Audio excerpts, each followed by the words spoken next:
Hello. Just eat my microphone. So you're just planning the move, are you? Yeah.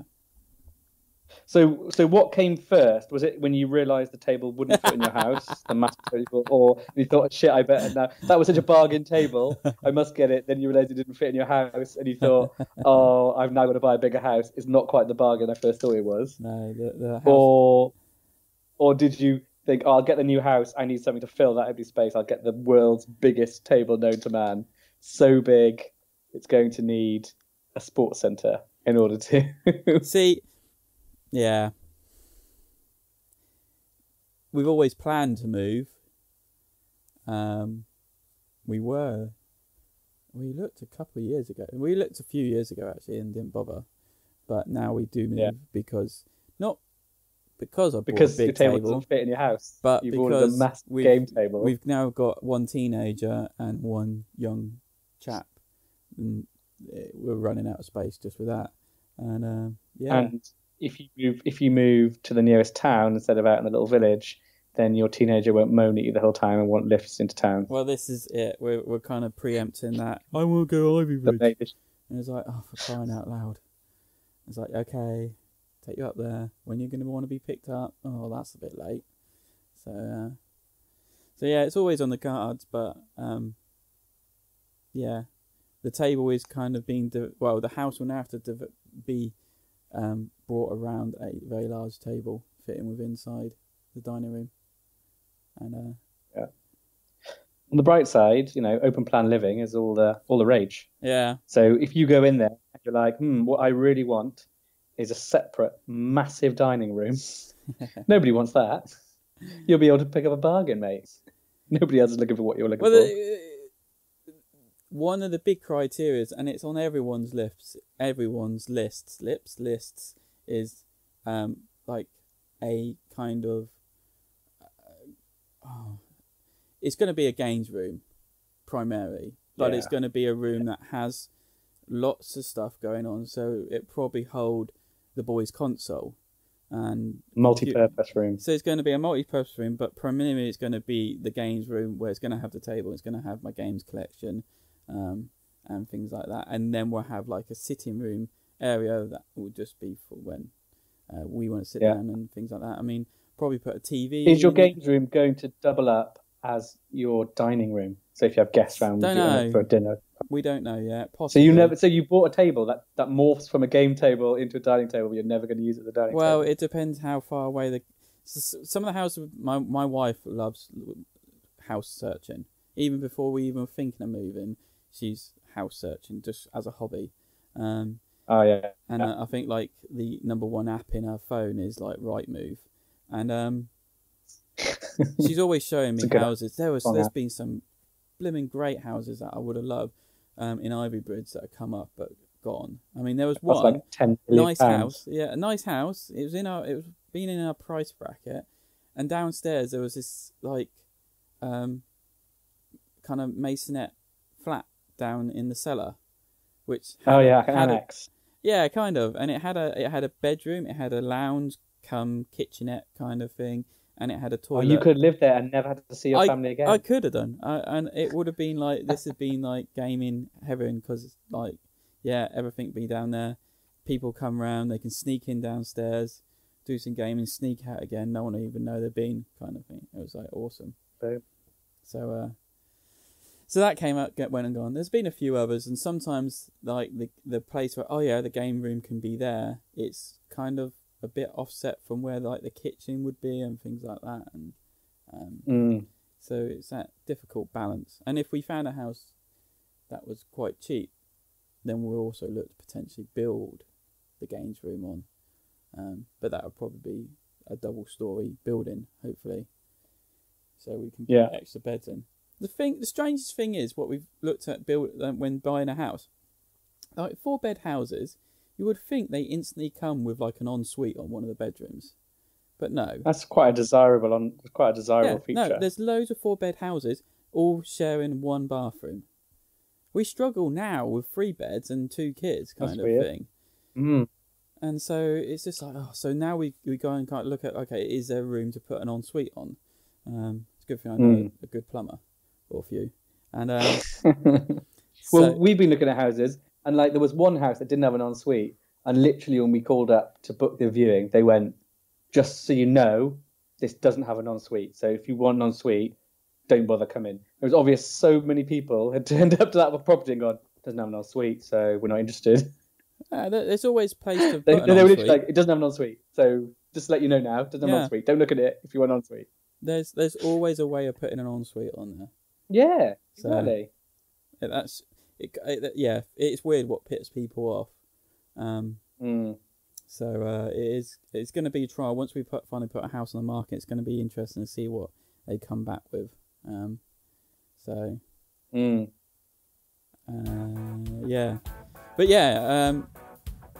get on with it. Oh yeah, longest intro ever to the podcast. And 3, 2, 1. Welcome everyone. I can't find the script. This is episode 81, I believe, of the Devon Dice podcast. Every time. Yeah. You say the same thing every time. Why do you use a script? This is episode 81 of the Devon Dice podcast. It's recorded on the 9th of September 2020. I'm your host, Joel Wright. Joining me tonight is Dr. Lewis Jones. Hello. And that's it.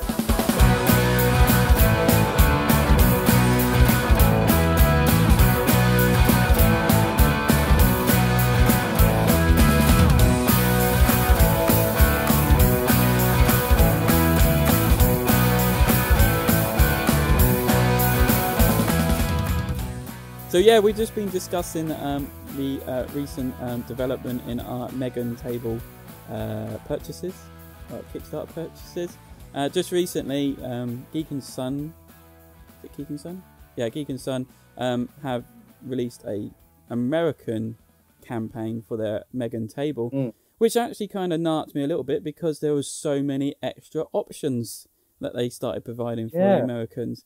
So it was loads of stuff that that was requested for ours, and they were like, "Oh no, we couldn't possibly do that." Yeah, it's like, I mean, one of the big things is like people saying, "Well, can't we have can't I get a slightly wider table because we feel like it's a little bit narrow, their design?" And they say, "Oh no, we can't do that. It's all in development." Then they bring out the American Kickstarter, and oh look, there's a wider table, and it's like that is the size. That was the size I was particularly looking at. Is like something that wide. Admittedly, it's a lot longer now. But it was also the wide. It's not just that wide, is it, Joel? It's beyond wide. You need a mansion in order to house it. It's only about 20 centimeters wider. That's nothing. Yeah, that's almost the width of a normal table. I've seen tables 20 centimeters. So they brought out this extra table. Plus, they brought out all these multiple different coffee tables, haven't they? It was like there's like a X-wing table, a hex table. They've got a poker table. Americans must love poker. But for some reason, Europeans don't want to know about poker. So let's not bring a table out for them. I don't know why. And then they also brought out this extra leaf you can now get in your table, which has like countersunk holes in it. Which they did allow for us to say, oh yeah, if you want to get this leaf and put it on your purchase, European purchase, just back it for a tenner and we'll add it on. So that was quite nice they did that. And then... I didn't... You're not doing it? Well, I've missed it now. Oh, you might have to jump on the back of mine then. Oh, yeah. We'll see. Yeah.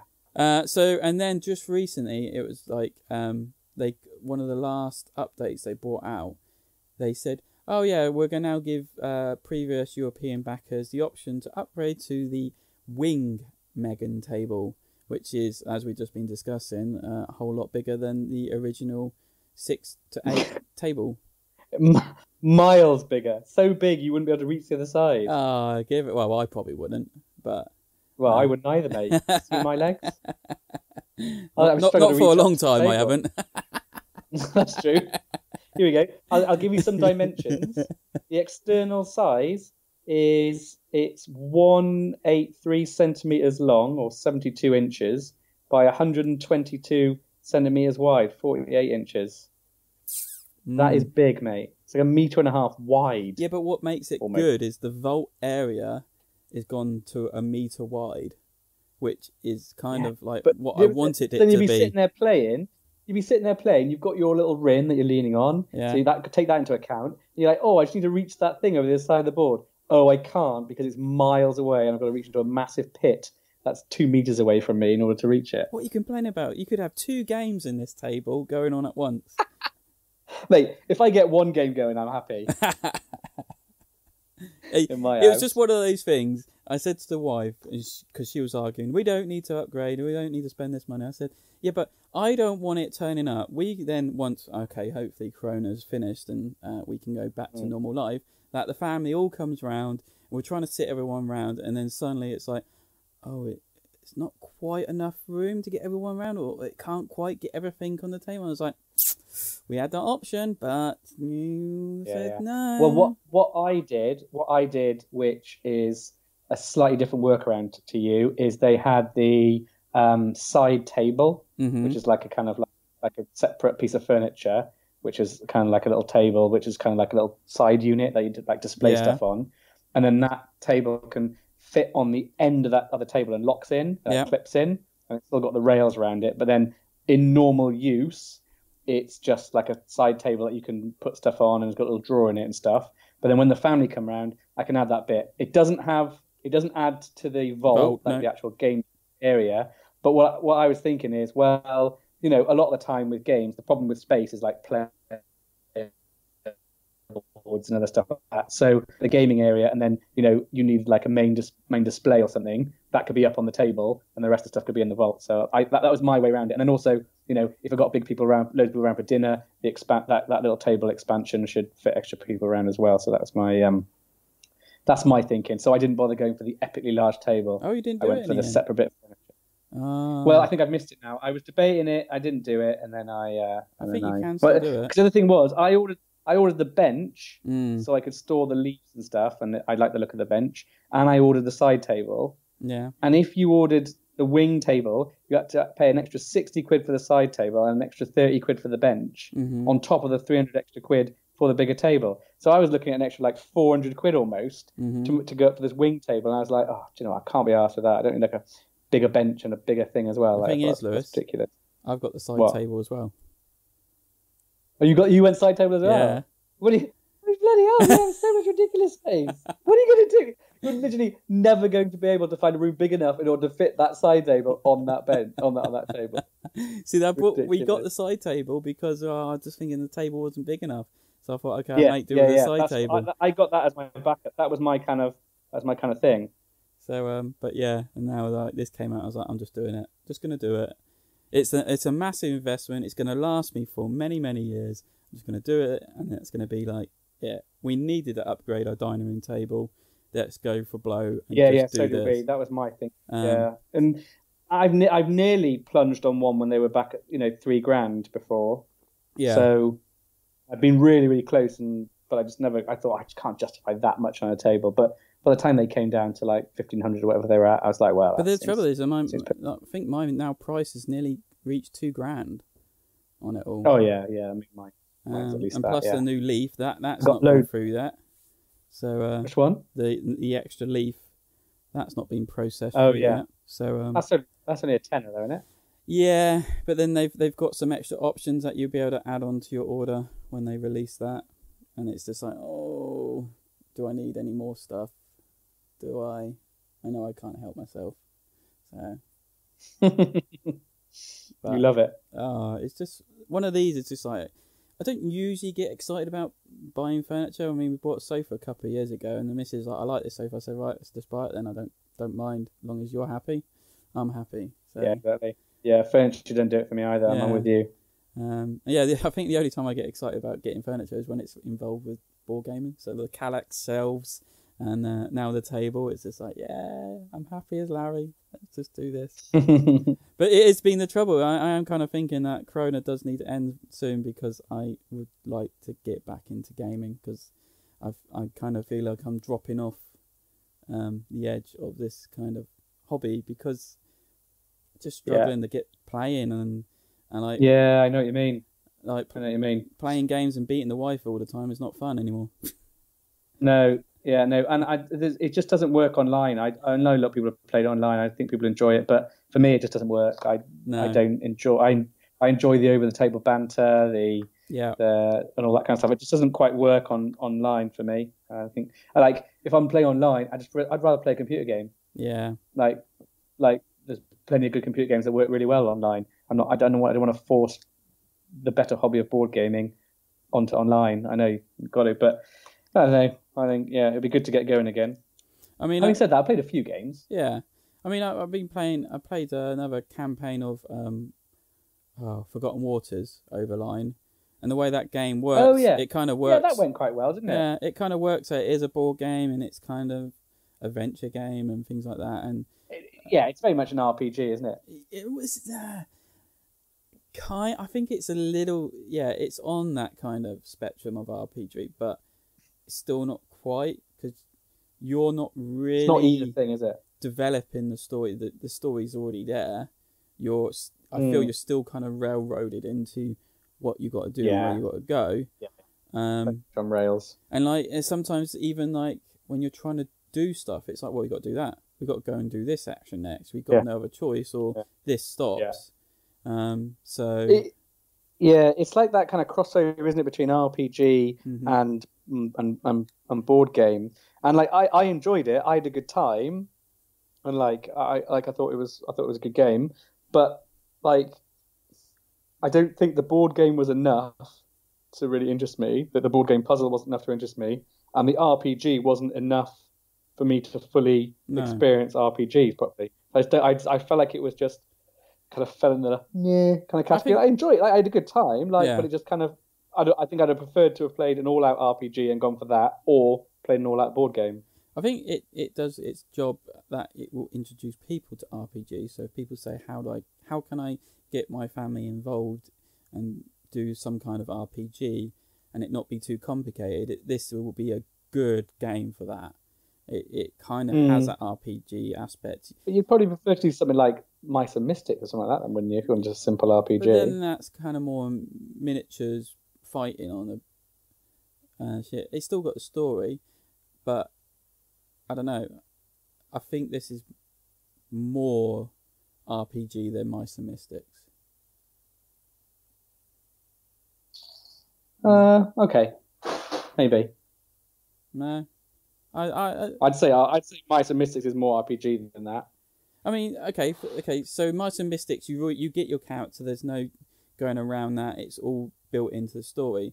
In Forgotten Waters, you actually kind of create a character. Okay, it's very basic creation, but you still name it. You still kind of build a backstory. The backstory's already there. You just fill in blanks, and that can be quite hilariously if people pick the right words to fill in the blanks. And then there's a story development as you progress through the thing. Sometimes it's got absolutely nothing to do with the main story that's going on. You're kind of a almost NCP kind of character just on the ship watching the main story. I tell you a bit what it felt like. It felt like a not as good Above and Below and Near and Far. Near and Far and Above and Below are better at it. They do the same sort of thing but better at it. Which is, you've got a board game, but they've introduced like an interesting, fun story to it. Yeah. Whereas Above and Below and Near and Far have the better board game. Oh yeah, they're primarily that's a board game with storytelling aspects. Yeah. This is a storytelling aspect with board game and RPG going on in it. I guess. Yeah, but I mean, Near and Far is very RPG, isn't it? You kind of develop your character, the individual character story over multiple games. You can level up, do all sorts of bits like that. I think it does it better. Yeah. But like the problem with that, with Forgotten Waters, the game was rubbish. Like the time I had was fun because of the guys I did it with, and the kind of the kind of funny laughs we had. Like an RPG. But the board game element was rubbish. Like, collect items by doing this particular task. This will give you this sort of items, and then that'll keep them going. And then you need a bit of this for a bit of that, and it's just resource management, but really not very interesting resource management with a bit of. I don't know. I kind of think our game we played, it was very different to the one I first played. Ours seemed really easy, and I mean, it felt really easy. That nothing bad happened, nothing in the second half put us in distress, nothing made us think, shit, we're running out of stuff here. What are we going to do? Yeah. We literally got from one bit to the next bit to the next bit and to the end. And that was it, with no trouble. And we weren't doing anything wrong. We were just like...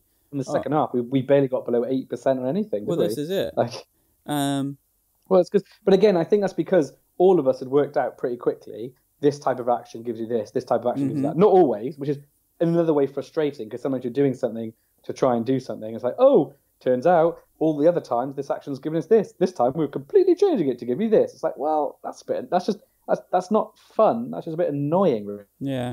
I mean, we played now the second story. I would have done that. I would have done the. Yeah, I would have done like, I was like, if I'd known that, I would have done the more fun story thing. I was only doing this because we really needed supplies at that point. Like, do you know what I mean? And then that now you've decided randomly I'm not getting supplies, I'm getting cannonballs or something. I can't remember whatever it was, but ship hull. It's like, but we didn't need that. Why? Yeah, I mean, once you learn what.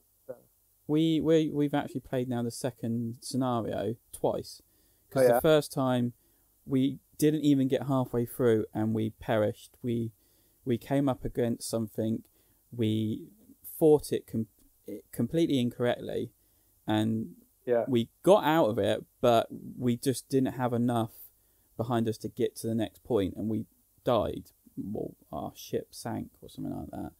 And that took a few hours to get to that point, and it's like, can't really start another one now.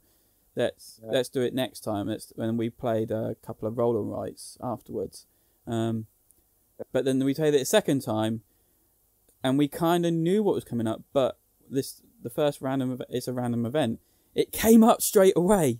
As soon as we left port, the next tile we got to was this same event that nearly killed us last time. But this time we were kind of ready for it, and we were okay, we weren't expecting it so soon, but this is how we should deal with it. So we dealt with it very quickly and very pacifically, and we came of it unscathed. It weren't until we got to the last, let's say, boss battle that we went in very well. We were doing so well, but we just perished at like the last moment. We just didn't have that enough to keep going forward. So it's one of those, and I did say to him, I said, do you want to just carry on the story like we survived it and see what happens at the end, or do you want to actually end it now? And they said, oh, well, let's end it now, because they've actually brought the game themselves, and they said, oh, we'll probably play through that scenario on our own, and just see how it goes. And I was like, okay, fair enough. So hopefully next time we're meeting up, which is in a couple of weeks, we're going to do the third scenario and see how that goes. Oh, that'd be cool. But they are completely different. There's all sorts of things going on, and thoroughly enjoyed the second scenario. So yeah. I'm sure there's more to it. I just felt I'd rather play a better board game or try a full RPG. Yeah, that was kind of my feeling. I don't think it satisfied either itch for me. So what have you been playing then? Since we discussed practically what I've been playing. I played a little bit of Manara. I played a bit of Manara. I finally won a game of Manara. That's quite good. I have also finally got my Kickstarter. It came back a little while ago actually, for the search for Planet X. I don't know if anyone saw that. It's kind of like there was a game that was on Kickstarter a while ago. I sort of stumbled across it, and it's kind of sold itself as it's basically, the premise of it is you're all astronomers, and you've got to basically try and find the mystery 10th planet of our solar system, of which there's lots of clues suggesting that there might be a 10th planet of our solar system, and you're got to be the first to sort of discover it and identify its location. You've got to be the first people to find it, and it's very Cluedo-esque like that. It's an app supported game, so basically instead of the kind of envelope with the murderer and the room and things in the middle, there's an app that decides where it could be with multiple combinations. But it's quite interesting because On your turn, you can basically you can find out more information that will help you. So you can do one of multiple actions, which could be to sort of scan an area, which is sort of, you'd say like, how many asteroids are in sectors 1 to 8? And then it would sort of say, it would come back, then you type it into the app, and the app would say, oh, there are 2, for example, or something like that. And then you go, aha, there's 2 in 1 to 8. So you get more and more information. But you can get more and more detailed information. But the more detailed information you get, the more time it costs you. Mm-hmm. And it's a bit like patchwork. It's got that you move forward on the track a certain number of spaces for a certain number of time, depending on what your action is. And the person at the back is the person who always goes first, whose go it is. Yeah. So, if you spend a lot of time doing something really specific, people are going to be able to do lots of little bits in that time that you could do one specific thing and get more information than you, even if you got something that was very accurate. But all of the celestial bodies, which are like gas clouds and planets and empty space and asteroids and whatever, and Planet X, obviously, and all these other bits and comets, they've all got different rules. So if you find out where one thing is, then like sometimes it has to be opposite something, or it has to be next to something else. And one of the things you can do during the game is you can all the games have got sort of set rules about where things are. So like, a dwarf planet is never next to Planet X, for example, and stuff like that. So if you know where the Planet X is, or where the dwarf planet is, then Planet X is definitely not in the 2 next to it, either side of it, for example. Right. But you can also spend some time to do some research, which is where you find out if where you get given more rules that are specific to that game. So they might say like, oh, in this game, gas clouds are always opposite comets or something. So then you got only that bit of information, and that can really help you with the information that you get. So it's really, you've got to be really a lot of really good deduction. And the other thing that's there's a lot of interesting features to it. So not only does that time thing where you move forward a bit of time have an impact on what your turn order is, it also causes like a thing to rotate in the middle where sort of only half the board is sort of visible. It's supposed to be sort of the Earth rotating or whatever, or going around the sun. So you can only see a certain amount of sky at a certain amount of time. So sometimes you really want to know what's in one area, but it's on the wrong side of the board. Yeah. So that's always tricky, because you're like, oh, I really wanted to scan that, but I can't so sometimes you plan your move and spending of time, because the world rotates quicker the faster the players move around the board. So you can kind of play with that as well, which is quite interesting.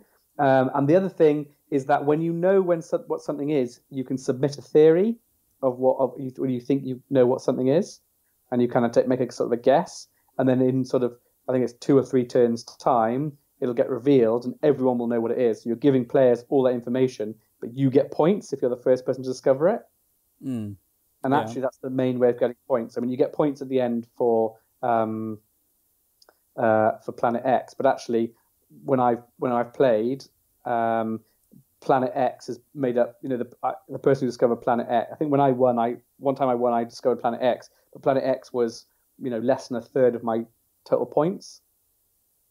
Right. So actually, and as happened before, somebody discovered Planet X before me, found the location of Planet X before me, but because I'd submitted way more theories throughout the game and generated more points, I won, even though somebody got the Planet X before me. All right. So you have to kind of submit those theories, and that gives players information. Like, I don't want to give them the knowledge that I know, because then that might make me get to Planet X quicker, but I need to do that because it gets me points. It sounds similar to is it Alchemists? It's I think there's definitely similarities. Yeah, it's Alchemist, isn't it? That had an app, and that had so they're trying to work out what the potions are. Things. You scan ingredients cards, and it'll give you like positive or negative kind of ratings. Concoction. Yeah. You kind of mix the ingredients. You scan like 2 ingredients or something that would say if it was blew up or if it was all right or what it made. Something like that. I mean, I only played it the once, and I played it really badly because that's when I found out my dog had cancer, and so don't really remember it. But there was also bits on there of you had to submit theories of what you think was what, and that got you lots of points if you did that. I remember that as well. Yeah. Yeah, that's it. That's a very similar sort of idea. Yeah. So okay, sounds really interesting. I It knew is really good. I knew you were backing it, so I was like, I don't need to back that. I'll just wait for Lewis's Yeah. copy to come in. So, Yeah. Well, we should play it. yeah. Yeah, it's good. And you can kind of, so everyone can have the app on their phone, and then one person makes the game, and it gives like a code. And everyone puts the code in on their phone, and then that means that everyone's playing with the same game and rules, but everyone can just play it. So you haven't got to pass a phone around. Yeah. So when it's their turn, they just, here's my guess. Okay, fill in the details on their board and move the player. That was exactly the same as Alchemist. I could either use one phone, or if there's multiple phones. And this is going back to when like smartphones wasn't all the rage as well. So like, yeah, I remember CGE sounds quite sounds very interesting. It's very Cluedo. If you look at it, it's kind of like an advanced, better Cluedo.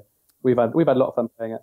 Definitely. Well, it's interesting. I like my nephew and niece I played it with. They really liked it. They're quite they like that kind of puzzly, kind of academic side of things. My brother-in-law, who's a lot more of a practical rather than academic person, he found it. He just kind of couldn't really get into it. He didn't see the appeal. He just found it a bit. It's like, what are you guys even talking about? And someone's going, if that's then that's I must that because sometimes that one look. Sometimes you're sitting there thinking, I know absolutely nothing, and then you suddenly just remember one rule. You look at your board and you go, oh, well, if that's that has to be that, and if that's that has to be that, and suddenly you can realize you go from thinking I know absolutely nothing to I know where every single thing on the board is, which is quite mad. It's quite fun when that happens. Awesome. So going from space back down to Earth, I recently been playing Tang Garden. Ooh. So Tang Garden was actually a Kickstarter that I didn't back, strange enough. And slightly gutted that I didn't back it, because then it started coming up saying everyone's like getting their copies and saying, oh, this looks amazing. It does look amazing. So Tang Garden is like based in China back in like, I don't know, early beginning century, not century, millennium kind of thing, going right back. And you're kind of like architects building a garden for the emperor, and so you've been like charged to basically create this beautiful garden that the court of the emperor's court would enjoy and give you money for, in a way, to enjoy the garden. It's a bit weird kind of thing, but basically it's kind of like Carcassonne, I would say, on steroids, but it's Carcassonne turned up to 11. It's that whole concept. You're placing square tiles down, making sides match, trying to like build out paths, build out areas. There's 3 different types of areas. So you're trying to extend those areas and close them off, and put down people. And these little people are looking out over the scenery. It is so much going. It looks like it's a big, like, someone's thrown up on the table, and like it's a massive big mess of stuff going on, but you create this beautiful landscape, quite literally. It's really quite, sometimes it can be quite beautiful, because you've got not only the tiles that you build in the land and things like that, but you can put in trees, a bit like that photosynthesis. So you got what a game. Yeah. What a game. You could put trees down. You put these little tokens down, which are flowers or birds or things like that.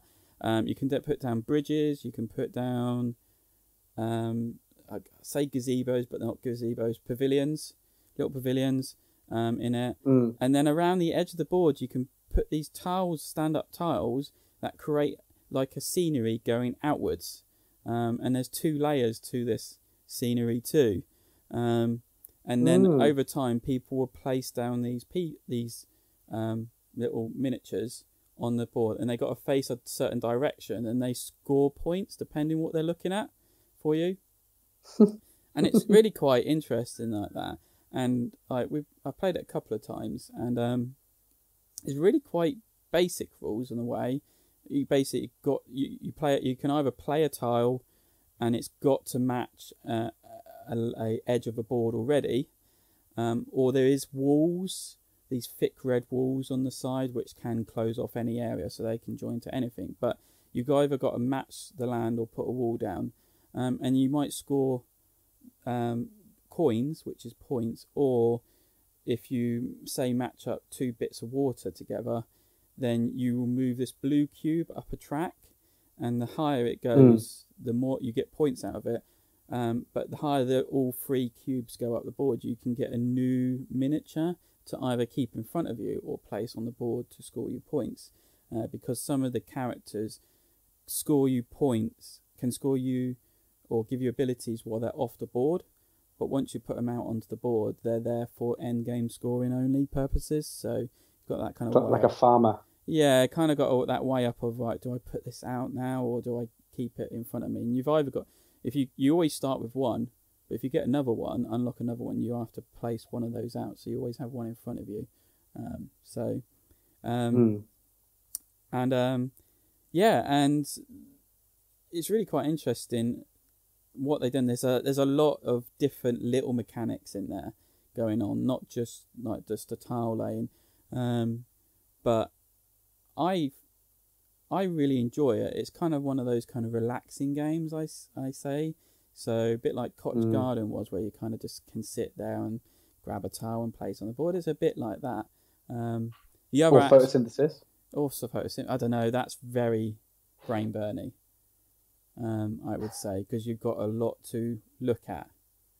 Because you're trying to figure out, okay, what's the next best place I can put this tree to, like, gain me points and stop them getting points and things like that. There's definitely some optimization. Yes, there is sometimes only one choice to make. The other action you can do is not place a tile, but draw up decoration cards, and then you can pick one of those decoration cards and put that item out on the board, and then they score. Like, it's kind of a bit of set collecting in some kind of circumstances with these cards. Decorations! You totally reminded me about. No, it's gone. It's gone. What's it called? What's that? Masquerade? Not Masquerade. The Dressers Game. Oh, Rococo. Yes, I've remembered that. When is that supposed to be coming? Because I ordered that. I think November, October, November. Ooh, that's exciting. Yeah, I've got to remember that's coming as well. So, and you got that as well? Well, yeah, I ordered that. I did. I went for both. I went for Kanban as well. Yeah. Kanban EV. Speaking of EV, do you know I've got an electric car now? Yeah, I think you said last time you were preparing for it. Oh, okay.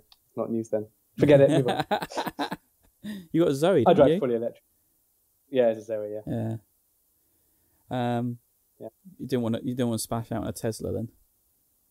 Well, I got to the point with my finger hovering over. I'd put it all in the website. I was ready to order it. My wife would give me permission to order my Tesla. My finger was hovering over the key, ready to click to press order, and it all filled in. It was all fine, and I suddenly went, I don't actually like cars that much. I think I'm just going to get the Zoe for half the price. So, because that's all I really want. What I actually want is an electric car that is efficient and more environmentally friendly. That's what I actually want. Awesome. So I'm just going to get the Zoe. Awesome. Yeah. It turns out I don't like cars that much. And that was a test, Wife, full permission, money ready to go, funding ready to go. And I chose not to get it. There you go. I don't like cars that much. Yeah. But I tell you what I do like. I like houses, Joel. Yeah. And I tell you what, part of me wishes I liked bloody cars, because it turns out houses are freaking expensive. Yeah. Tell me about it. It makes board gaming look positively like what I even think about. I just buy any board game I want whenever I want. Like, I mean, that's just nothing. Well, 50 quid, like, that's nothing. We got like 1 0 after it. So it says the guy who's like completely ripping off the NHS. I mean, helping the NHS out and ripping off the NHS. Says the man who spent 3 months sitting at home with me paying his wages. No, I've been working. Don't give me that crap. Working, popping online to go. Yeah, guys. Yeah, plumbing is great. Yeah, good of you. None of you to turn up. Don't get me starting with definitely that. Here. I never worked so much in July. It's unbelievable. But yeah, that's a different story. But yeah, fun times, definitely. Anyway, we're completely off track. So yeah, games on it. Tang Garden. So the issue I have with Tang Garden, there's a couple of issues. One, it comes with these tiny little miniatures, and they look great if you look at them very closely. But if they're on the board, you're kind of like, which one's that again? Kind of thing. Now you do get coloured bases, but if you're colourblind, I think you'll have a problem trying to identify what colours are what, because there's like 3 shades of orange, 2 shades of pink, and then there's also the expansions, which come with more miniatures with more different coloured bases, and there's like several different shades of green in a pack or something like that. So yeah, if you're colourblind, you'll probably have trouble. I have spent a few nights actually trying to paint up the little miniatures, just so it actually brings a little bit more kind of detail and depth to the game. But because they are quite small, it's really quite tricky to like paint. Especially at my age, my eyesight going, I'm just like, is that in the lines? I can't really see. And then the other trouble is because, so I mentioned there's bridges. Did I say there's bridges? There's bridges and there's pavilions and trees. Now these are actually 3D quite big. Things on the board. Yeah, and like the pavilions take up a whole square, and if you're kind of unlucky in how the land starts laying out, you could have like several pavilions next to each other, which if at a certain angle could like topple over the next one, and it can look very cluttered and actually not a very well designed garden. It just looks terrible. I think I played a solo game just to try and get some of the rules down, and I think I had like these 6 pavilions on, just how it came up, and it just looked a mess. But then when I play with a family... Do the scoring rules not mean that if it looks rubbish in real life, you get rubbish points? Well, it should do, but no, it doesn't. Then in these little people, like in the pavilions, there's a place for one of these people to sit and stand. So then you've got to try and feed one of these people to stand in the pavilion and make it face the way you want it to face. And then you've got to remember there's a person in that pavilion and which way they're looking and which way they're scoring, which is just, then you've got people kind of like trying to look around, and it's just like, kind of either they needed to be made smaller or the tiles needed to be made bigger, but that would mean a bigger board and things like that. So it's one of those things that it's a rock and a hard Wouldn't place. have been a problem for you though, mate. Not my take. You get all the supersized boards now, mate. Yeah, that's it. I can play my Western Legends with the big mat and no trouble. Space. I mean, you're going to be playing on it in the garden because it doesn't fit in the house. But other than that... Yeah, it'd be fine. It's all fine. It's all worked out. You tempted me. I might just go for it. I might just do it myself. I want a wing table as well. Yeah, I think it's still open. Is it? It is. It's still the 19th. I've just looked. Yeah. Not the 19th. 12th? Yeah, I think it's the 19th. Yeah, Wednesday. Oh, was it Wednesday the 9th? Is that what today? It might be today. Oh no, I missed it. You might have to jump on it. Yeah, maybe I should. Sure, I just looked it It's up. such a random podcast. Anyway, what are we doing? It's a very random podcast. Well, it's hard. We've not played many games, have we? Let's move on. I've been working too much, like an absolute mug. Yeah, me too. I just had 4 weeks off. Yeah, I was going to say, you had the summer off, haven't you? Yeah. And in that time, I thought, I'm going to do all this. The Pledge Manager would be open until the 13th, Wednesday the 13th to the 9th. Yes. That's Wednesday the 13th to the 9th? No, because they've done it American way, haven't they? That'd be the 9th to the 13th. Yeah, that's right. That's wrong. That's weird, isn't it? I think they've got something mixed up there. They've got their days mixed up. Something like that. I think they meant the 9th to the 9th. Yeah. Oh well. Maybe if I decide to order it, I can kick up a stink.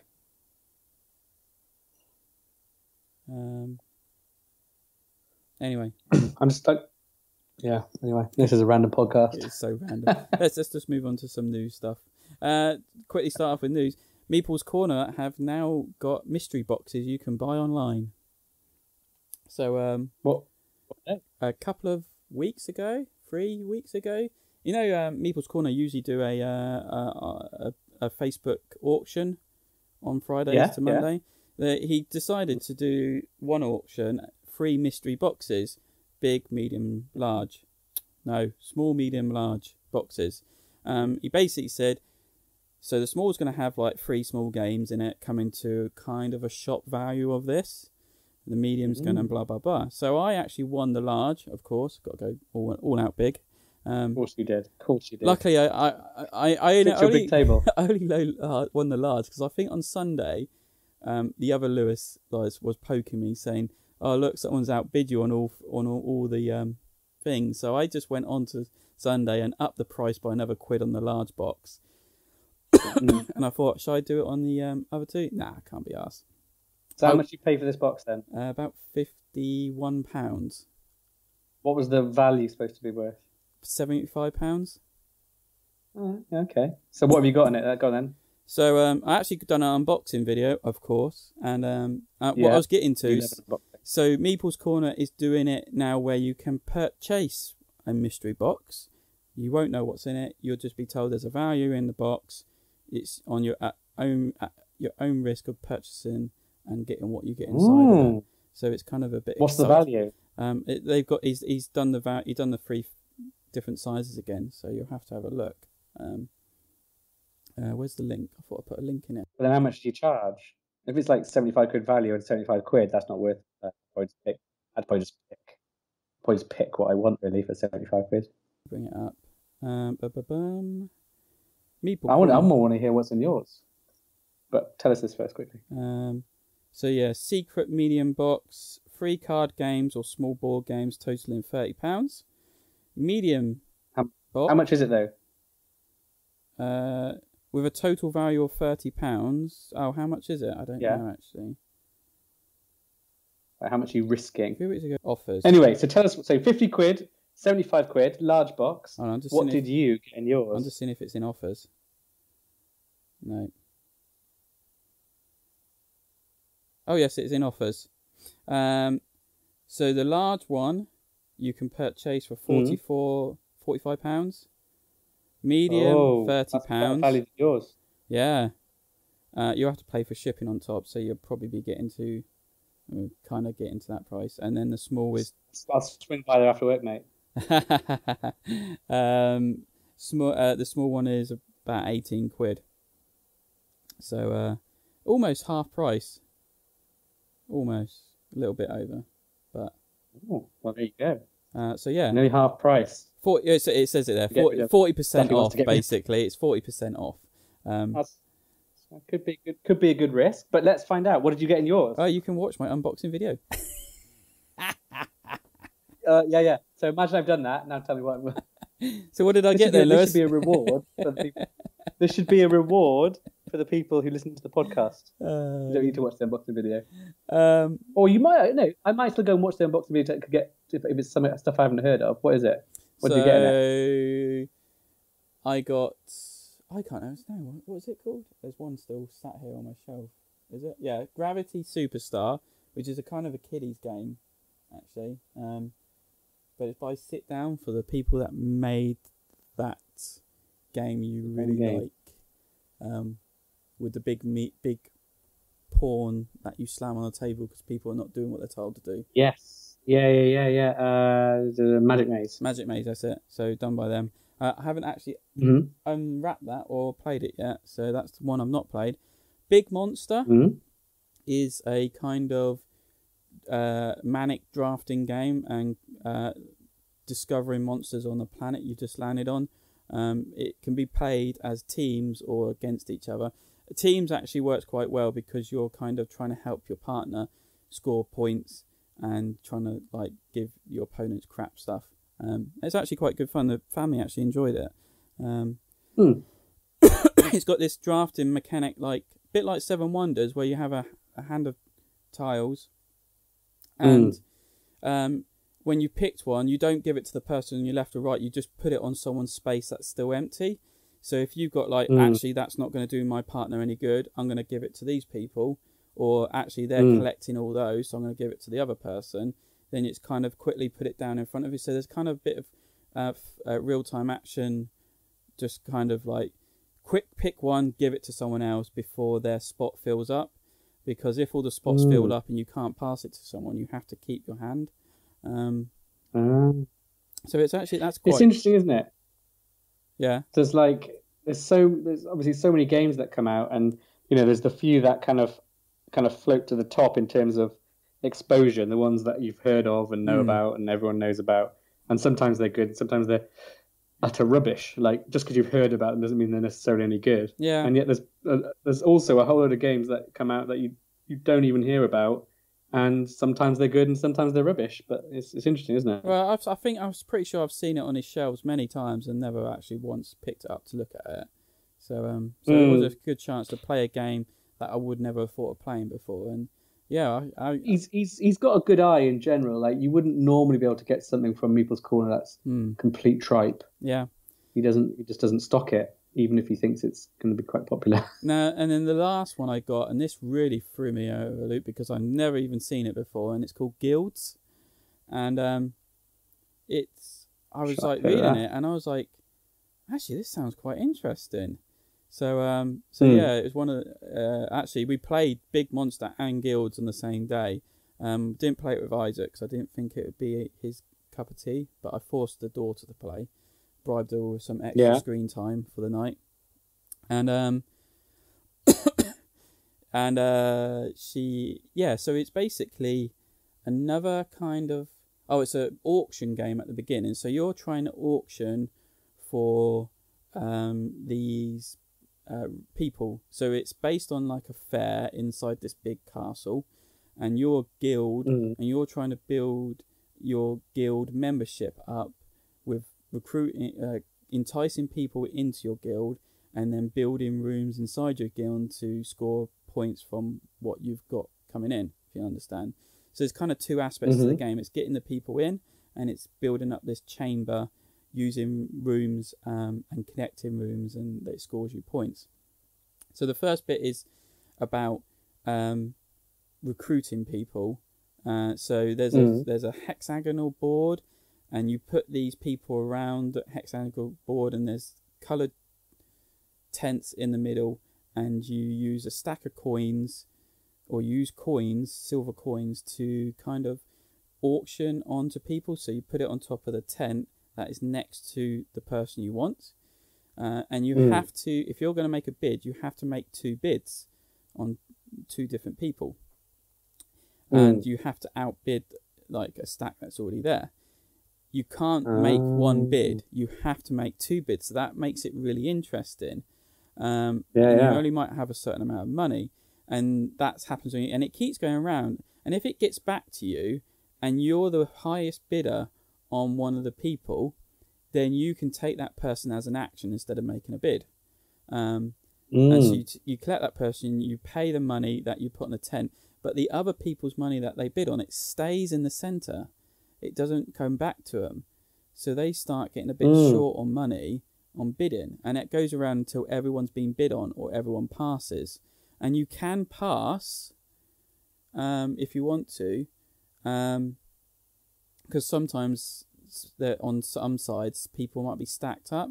So if someone wins is outbidding you in one area where there's 2 people, you could just pass, let it come back round to them, they take the person they want, and then you might have a chance of taking the second person because you're now the highest bidder in that area. So it's actually a really clever auction mechanic, and I really liked it. It's like, wow, I've never seen this before, and it was really intriguing, like how it kind of worked out. And my daughter was getting frustrated because she said, I just want to make 1 bid, I don't want anyone else, I said, well, that's the rules, you have to make 2 bids. That's the whole point of the game, love. It does actually, once it gets down to like only 2 areas having people in it, then you can make 1 bid, but at the beginning everyone has to make 2 bids, and you only have a certain amount of money. And then, so you have silver coins, you have gold coins. After you've done that, you can then transfer 5 silver coins, if you have that much left over, into gold coin, and you need gold coins to buy rooms, and you build up this room a bit like Ludwig. Mad King Ludwig. That's it. Castles of Mad King Ludwig. They got corridors coming off them, so you've got to join up the rooms, and they basically score you points. They might react with people you have in your guild already, and score you more points, or they might do other things. And these people you get in, they will have powers and things going off, so you might want them for their powers. Some of it, there's a bit of take that. So there might be one that you get, it says you can sacrifice this one to kill an opponent's character, and things like that.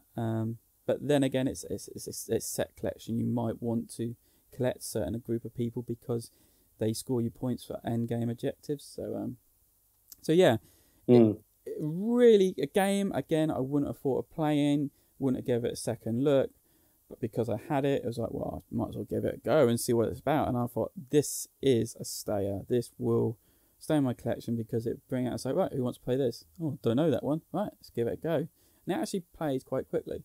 So yeah. Yeah, as I say, I think that. Yeah, I think there's the games that make it into the hype, isn't there? And there's the games that make it into not the hype, and games that make it into the hype can be good. Yeah. They can also be bad, but games that don't make it into the hype can equally be good and bad. So Mrs. just messaged me. So yeah, and it's that one that says, and it is a shame because like I kind of feel that some of the game aspects is like, well, why is this in here? Why is this symbol here? And I think there's space for an expansion, but it's been out since 2017. There was rumours of an expansion, but because I don't think it got enough hype or enough units were brought, I don't think that expansion is going to be there, which is a shame. Because yeah, and the funny sort of really spun me out. My wife, well, like when you deal out the people around the square to be bid on, there was a female paddling warrior on it. And Mrs. looks Paladin. Paladin. She's not paddling unless she's gone to the beach. I knew I was saying it wrong, but I was just seeing if anyone noticed. Yeah, Paladin. That's it. It's female paddling. Anyway, this character there, all dressed in armor. The missus, and she looked like a bit like Breen from. Is it Breen from Game of Thrones. Game of Thrones. Very tall, blonde hair, big chest. The missus kind of looked at it and goes, yeah, I would. I was like, whoa. I'm looking at the daughter, and the daughter's looking at, what's Mum going on about? I said, never mind, it's a discussion for me and Mum later. But it was just like, she doesn't say those things normally. It was just, that caught me right off guard. Wow. Obviously just hit her perfectly on her type. Just every feature was just done it for her on it. And so yeah. Yeah, that's it. So yeah, we've all got our weaknesses. We do. Yeah, that was my mystery box from Meeples Corner. So you can now go and chase your own mystery boxes and see what you get inside those. Tempting. I don't know if anyone posted about theirs. I actually haven't seen that. So whoever won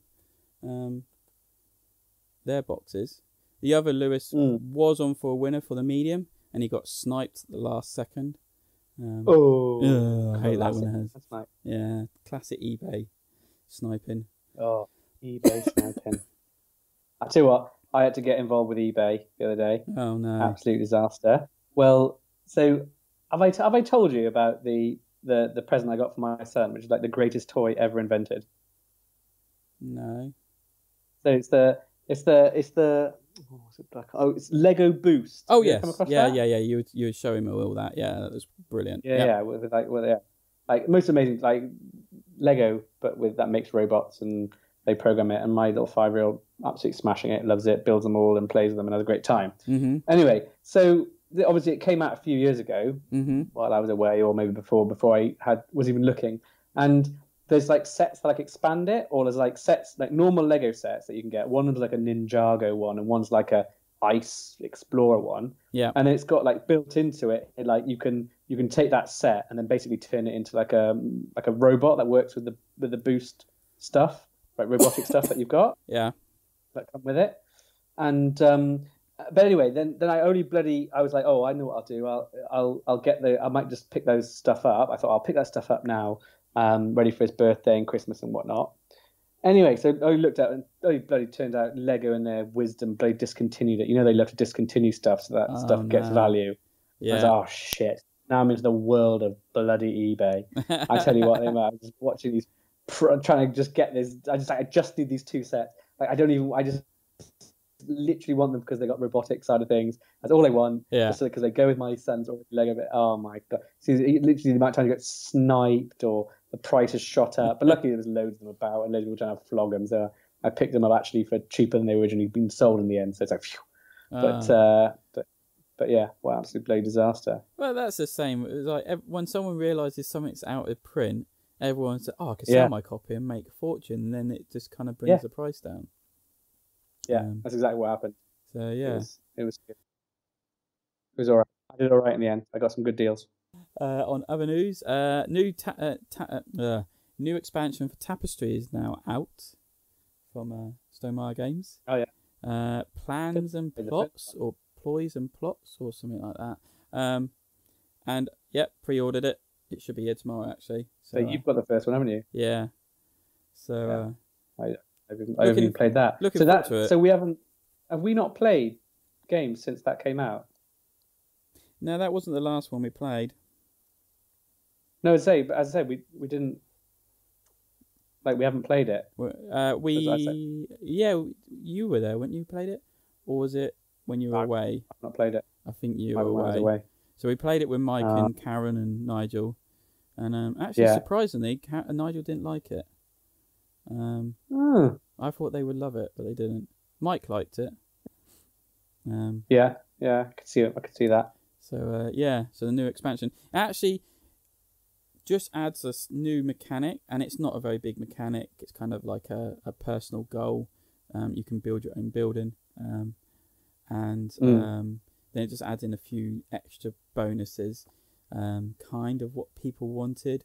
So it's actually not brings a lot. It's kind of turns the original game into like 1.2 version, I believe, of its version. Trouble is, because it's got like molded boxes, it won't all fit in to the original box unless you take the insert out and just have it all loose. So shame. Oh, that reminds me. Speaking of expansions, did I tell you that I did end up getting the Monumental expansion? You didn't. I did. Yeah. It was a reflex last second thing. I went, oh, okay, fine. Like, it was literally, it was counting down. I was like, oh, do you know what? I'm just gonna get it because that game could be brilliant, and if the new rules work out, then it would be amazing. Awesome. It'd be interesting to see. So, yeah, and you were telling me I'm not going to get it. There's no point. I was like, well, what about the variant rules? And oh yeah, but we know the variant rules. We don't need an extra expansion to put the variant rules in. I was like, yeah, I know. Right. I just like I said, it was the timer was counting down. I was sweating, and I was like, oh, I'll just do it. It's like I don't need a massive table that won't fit in my house, but no doubt I'm going to go online after the conversation and order it, aren't I? Like, I'm just an idiot. That's just what I do. Fair enough. Well, at least one of us got it then. That's fine.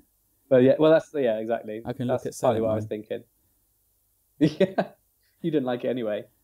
I want to like it. It is just a time aspect, and we've gone it over millions of times.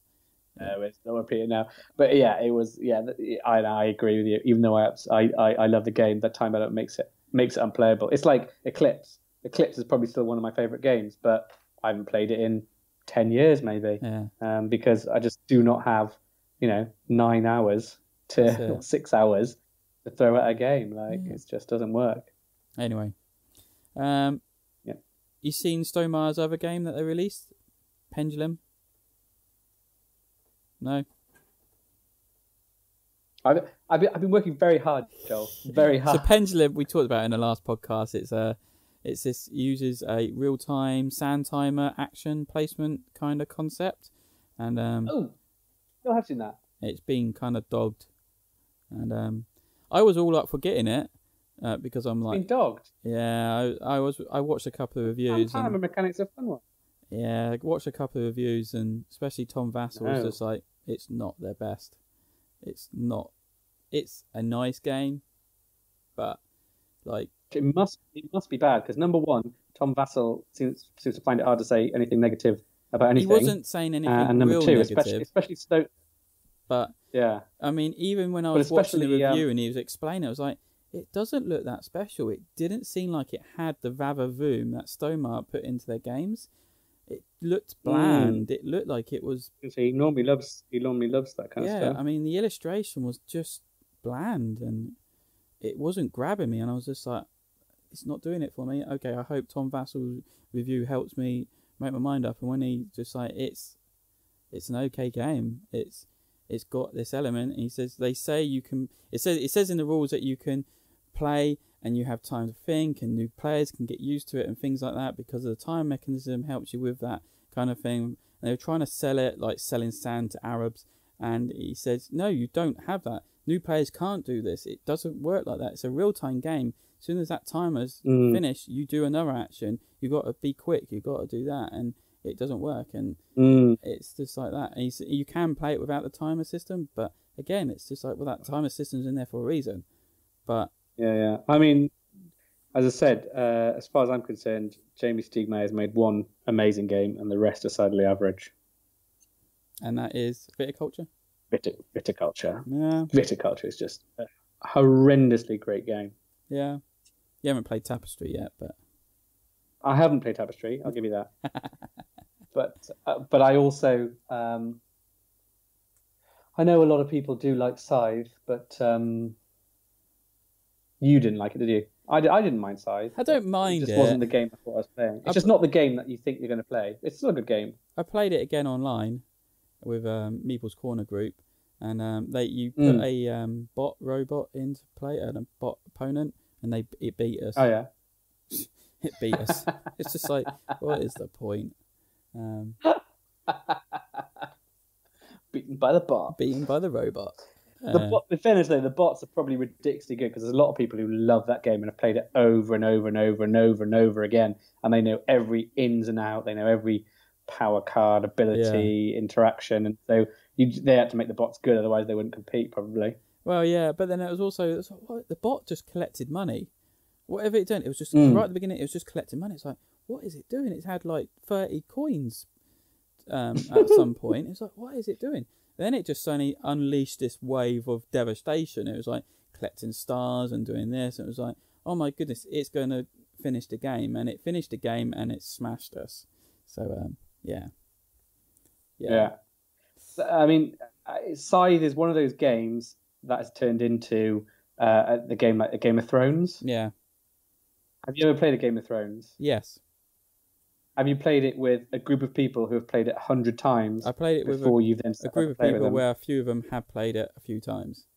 And okay, no, so I played it I played with this group of people who not only had they all played it a few times. I might say a few. I mean, like probably you're talking 20 plus, maybe 30.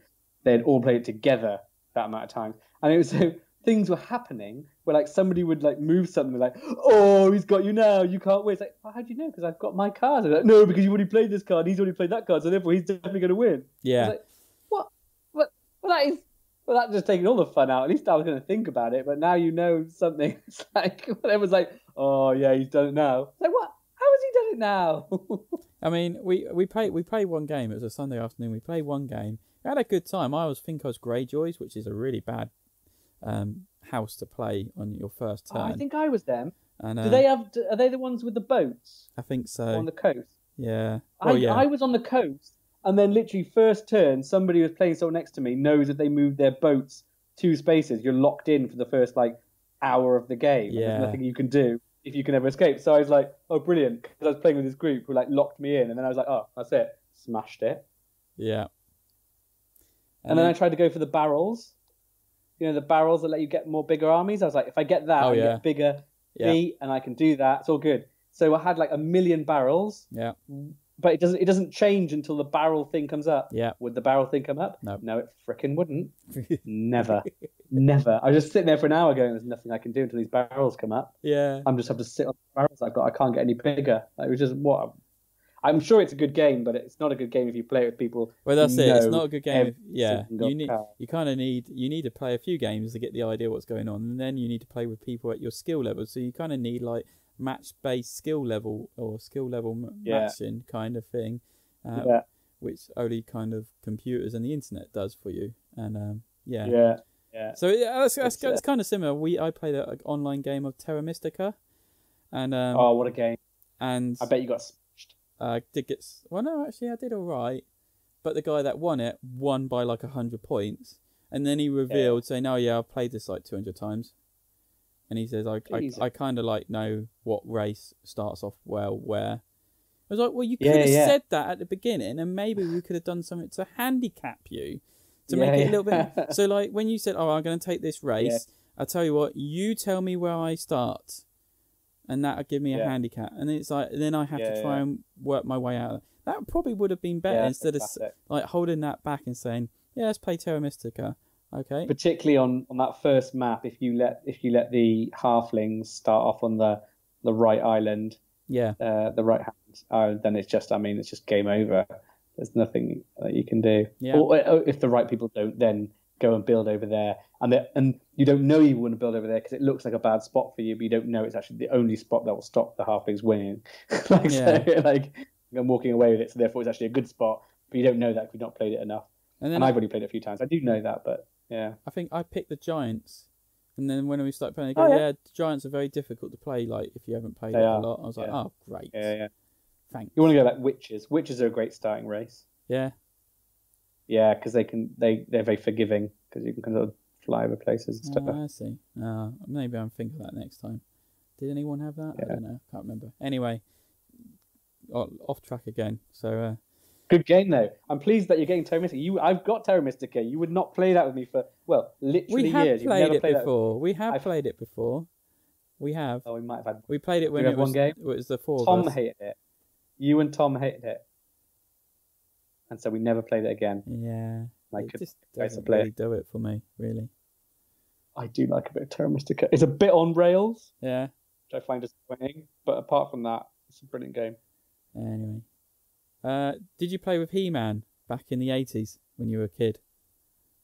I loved He-Man. Yeah, He-Man, She-Ra. You're gonna love this news then. There's 2 board games coming out for He-Man.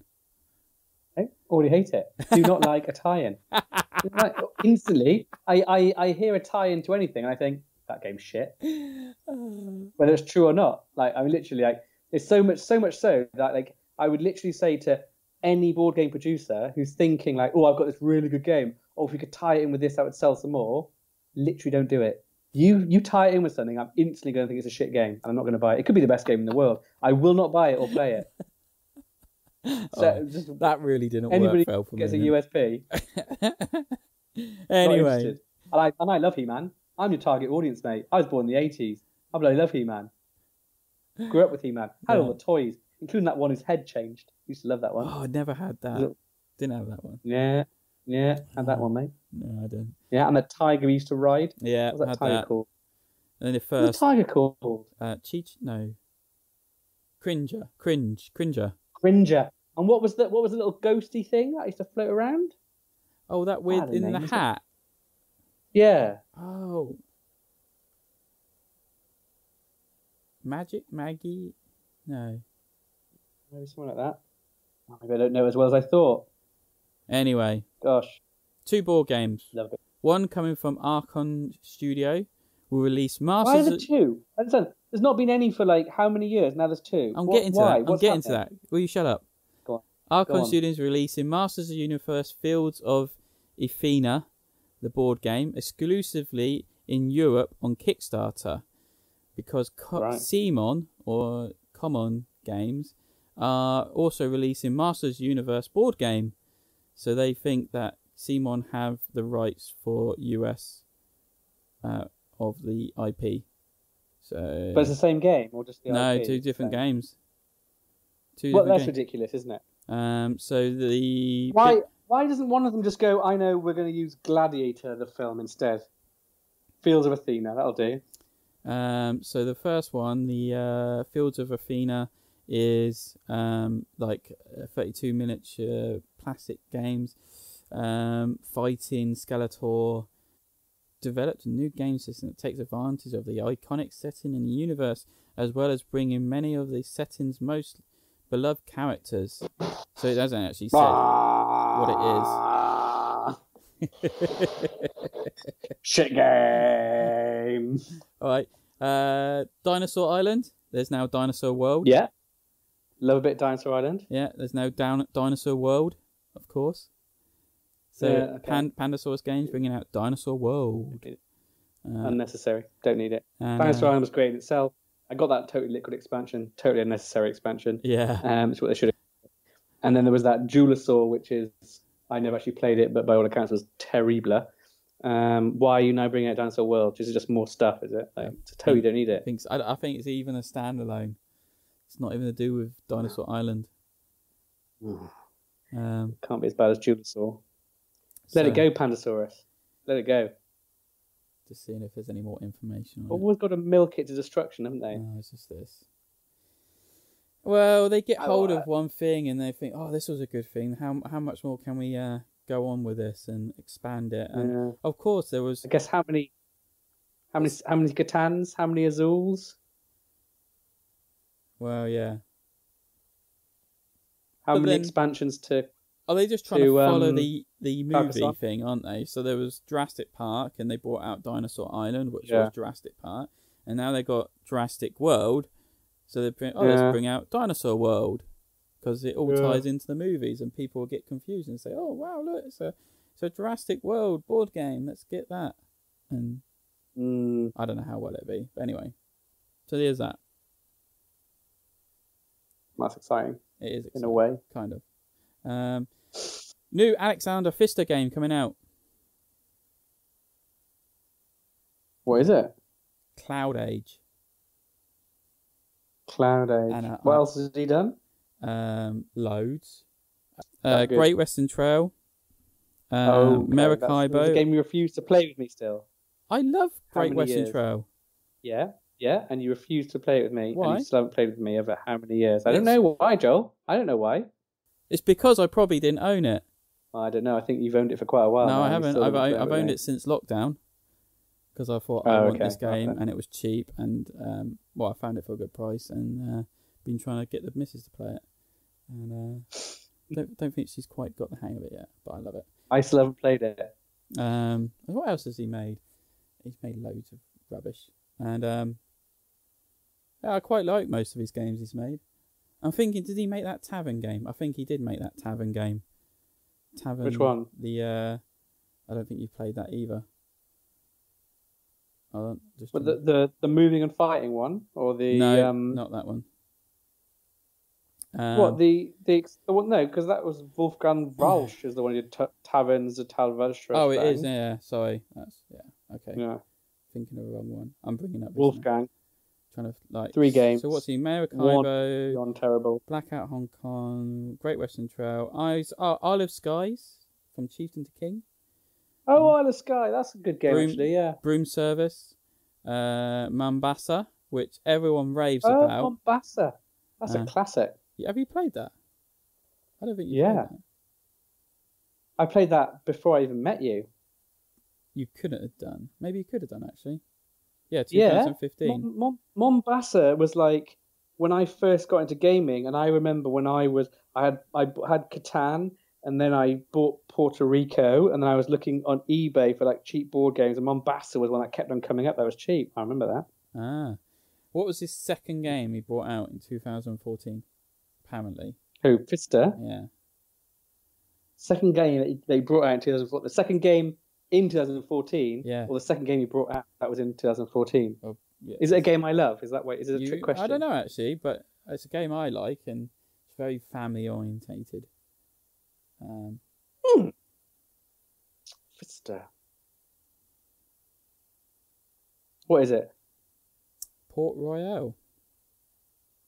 Oh yes, okay, that's a good game. Yeah. I'm just checking that is his first game. Oh, it might not be. It's not his second. No, it's not his second game. He's got quite a few games that are in German, I think. When did Mombasa come out? That must have been at least 2006. No, maybe 2010. 2015 apparently. Mombasa? Yeah. No. Yes. That's what it says on here. Ozzy's honourable mentions.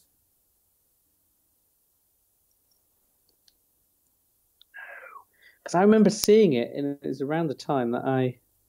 It's not his second game, actually. It's like his fifth game. He's got lots of It German. does say 2015. Yeah. That's why I'm thinking maybe you did play it because it's that old. When did I meet you? There's a limited... When did I meet you? Well, Mombasa's only 5 years ago. I feel like I've known you more than 5 years, right? Maybe. No, maybe... Well, I learned about it when Great Western Trail came out, and then was like, oh yeah, it's not as good as Mombasa. I was like, oh, maybe, but I like Mombasa. I like Great Western Trail. Oh, I'm starting to think it's a completely different game that I'm picturing. I need a world map because I remember what the game I was called, but I thought it was Mombasa. Mine was based off the port city of Kenya in the southeast of Kenya. I don't know. Anyway. So yeah, Cloudage, what we were talking about originally. It's got this a different map, a different it's Mombasa. Has this had different versions?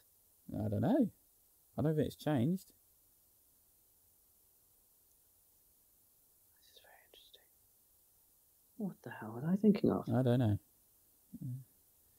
That's not the right game. Anyway, sorry, carry on. Moving on. So Cloudage is this. Sounds really quite interesting. So it's innovative. Trying to explain it. So what I've gathered, there's no pictures that I can find of what's going on with it, but apparently it's like a tier level kind of card stacking. So it's a deck building, engine building, resource management game, and I think there's something about sleevable cards. So I don't know if it's clear cards. Oh, I think I heard something about that come into it, but yeah, there's a lot of see-through plastic. Yeah. I'm pretty sure there's no pictures on Boardgame Geek. There's no pictures on the publisher's site, so it's like, where can I find pictures from? But I can't find anything yet. But yeah, so it's like, I might be interested in getting this. It's quite interesting. It's really strange now because I reckon this would have been a spill release game, but because Phil's not really happening now, it's like, well, let's just release it when it's ready. So, I think that's happening with a lot of games now. So that kind of, it'd be interesting to see after this year how much COVID has affected board game companies because they've not been able to go to conventions and trade shows and sell off their wares, and how much maybe their not price line, but their profit line has dropped maybe, or even risen because of the effect of COVID. So, I mean, I think certainly when it comes to sort of board game publishing, there was definitely a saturated market, wasn't there? It's a bit like breweries in the UK, where there's just so many breweries and independent breweries, they were never going to all survive, and now they're kind of all dropping off like flies. There's, I can think of. There's a campaign system to it. I was just reading. Oh, that sounds where it brings exciting. in new elements into each game you play. But you can also experience it as a standalone play story spin-offs of single scenarios. So that's not the first time he's done that with his games. Call me the heretic, but I'm just heretic. I'm afraid I've not got on board with this campaign legacy business. No. Expedition of New Dale was... It's so hard to keep playing with the same people, all the same time with the same game. And I've went through it once, and that was fun. Like when you can do that, I don't know, maybe if you're a student or you don't have children, or I don't know, maybe you just do what you like with your life, and you haven't got the world of little people that control your entire life and being. Maybe you can do that, but I don't know. I find it hard to keep meeting the same people to play the same game over and over again. Is that difficult? Okay, I need to read that in a minute. But this is the first time. It's not the first time he's done it. Expedition to New Dell had a campaign, or play whatever scenario wanted to, and I heard people say it was interesting, but nothing really developed in it. It was kind of like, I'll just add this piece in and now play it like this, or add a single rule in and do that. So it didn't really expand. There certainly wasn't. What you're saying, Joel, is there wasn't a candle. No, there was no candle. No, the flipping worst component I've ever had in a board game. Shh. No one knows what's going on, but you have to admit that candle. There'll be a few people who are going, yeah, that was shit. that candle was pointless, made no difference, and yeah, just why? Oh really? Yours so ours for no reason at all blew out within 5 seconds. Really? Yeah. Oh no! And I see it all the time. People like, because it either goes out, or something happens in the game and that blows it out. And some people I just want that. I don't care what happens with the candle. I'm just doing it, kind of thing. Oh. And I was like, okay. Oh yeah. Oh, maybe that's actually what happened with ours. Yeah, so you pick up something, don't you? And it went out really, really quickly. It was like I was like, well, that's going to take hours to burn, and then it went out really quickly. And I thought it just suddenly blew out. But actually thinking about it, maybe the first person just went, I don't care, I'm just going to do this, and then, yay, and it makes you blow it out, I remember. Because I thought it was going to be something, it's going to be amazing, it's going to do this, and it didn't do that at all. It's just like, that was pointless. It got me all excited for absolutely nothing. Yep. So... Still good, though. Still a good series of games, that was. It was alright. Anyway, enjoyed that. This is such a weird podcast. Eric Land has quit his job as being management of Simon. Do you see that? Well, they were going downhill, aren't they? Simon, I mean, something's happening with him. But anyway, so yeah, he's I think he's jumped ship, hasn't he? No, he's gone back to self employment. What they freelancing? No, but he's jumped ship because they've gone downhill while he's been in charge of them, and he doesn't want his name connected to it. Mind you, I don't think they were ever particularly high. I think they've made one good game. Blood Rage. Which you own everything for. Blood Rage, correct. I'm hoping Marvel United is just as good. Yeah, good luck with that. It's Marvel, I don't give a shit. Yeah. Tie-in, mate. Tie-in. You know what happens to the tie-in? Don't care. It's getting good raves already. Yeah. Anyway, carry on. Kickstarter. People have paid a lot of money to say it. Shush. Lots. Not a lot of Kickstarters. Actually, there's been a lot of Kickstarters while we've been off air, but not many at this present to talk about. The one main thing that everyone seems to be raving about is Streets. Streets is from the people that brought you Village. Remember that card game we played at UK Games Expo many years ago? When there was conventions. I do. Yeah. And that was a very good card game. It's very interesting. So they're bringing out Streets, which is different to Village. It is not the same game, but they're using the same kind of box shape. So they're using that kind of long card holding box shape again. But in this one, you are laying... I'm not going to lie, Joe. I don't buy my games for the boxes. Don't you? I do.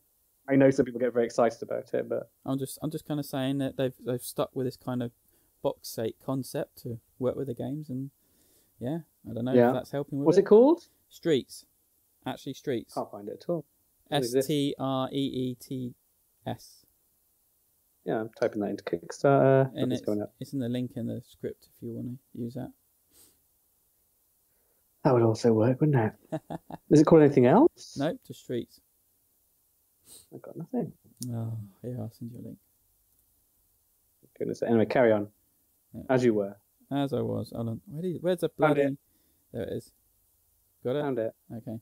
So this is... almost identical. But it doesn't... It's not. It's the same game, but just modern. No.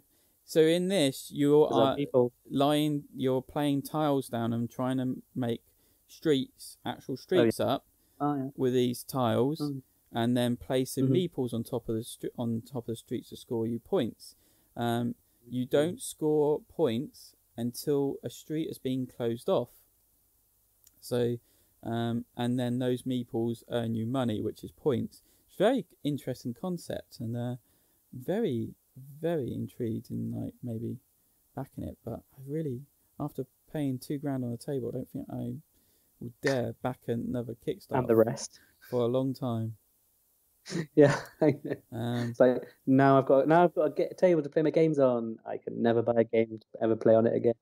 This is it. The missus is like, you now need to sell games to pay off this table. And I was like, but if I sell games, I won't have anything to pay on my table. And then it just Streets Deluxe and Villagers. Look at that. You can get both.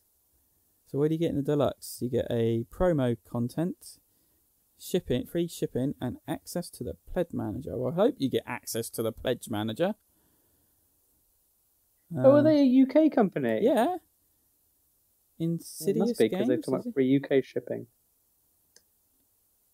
Can't even see it now. I'm tempted. I need something to play on my new table. Yeah, I wondered if you'd be tempted. Artwork's lovely. I think it's very pop-in and really stands I quite out. enjoyed that game that we played at the UK Games Expo that time. I didn't. I thought it was a bit samey. It's been out before. It's just a drafting game and placing people down in your tableau to boost up your engine. I just thought it was a bit samey. But this... Yeah, I felt like this something more feels like to it's it. I don't different. remember enough about it now.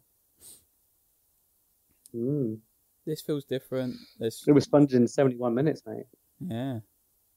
The business expansion. Solo mode. Is that where you get in Deluxe? Yeah, I think so. Lots and lots of stuff being unlocked. So, yeah. They're doing very well. I can't believe... Yeah. I think Villages really helped it. Being boosted up. Yeah, so I thought Village was quite good. And the components they brought out that box of coins for Villages, and they started selling it separately, and people were just buying the box of coins because it was like wooden currency that you could use in practically any game. So so people... That was like the coins for viticulture. Everyone bought loads of those because they could be used in loads of different games. Yeah. So yeah. Oh wow, backers in the UK will receive their copy of Villages in November 2020. That's very soon. I might just have to back it just for that. Well, I suspect it's just their reprint that they're Villages, also sorry. flogging some. Oh, Villages, yeah. Sorry.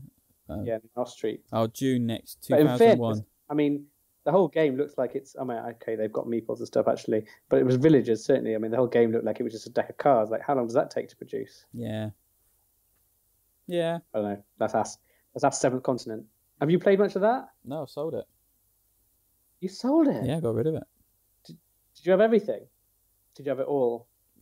Not everything. There was a few expansions I didn't bother getting. I think I had absolutely everything. I've got absolutely everything. I've got it all. I haven't got things like the bone dice and like maybe like the diary or something. I got non-game enhancing, as in non-bits that weren't like actual, like they were just kind of aesthetic. Yeah, I didn't get, but I got.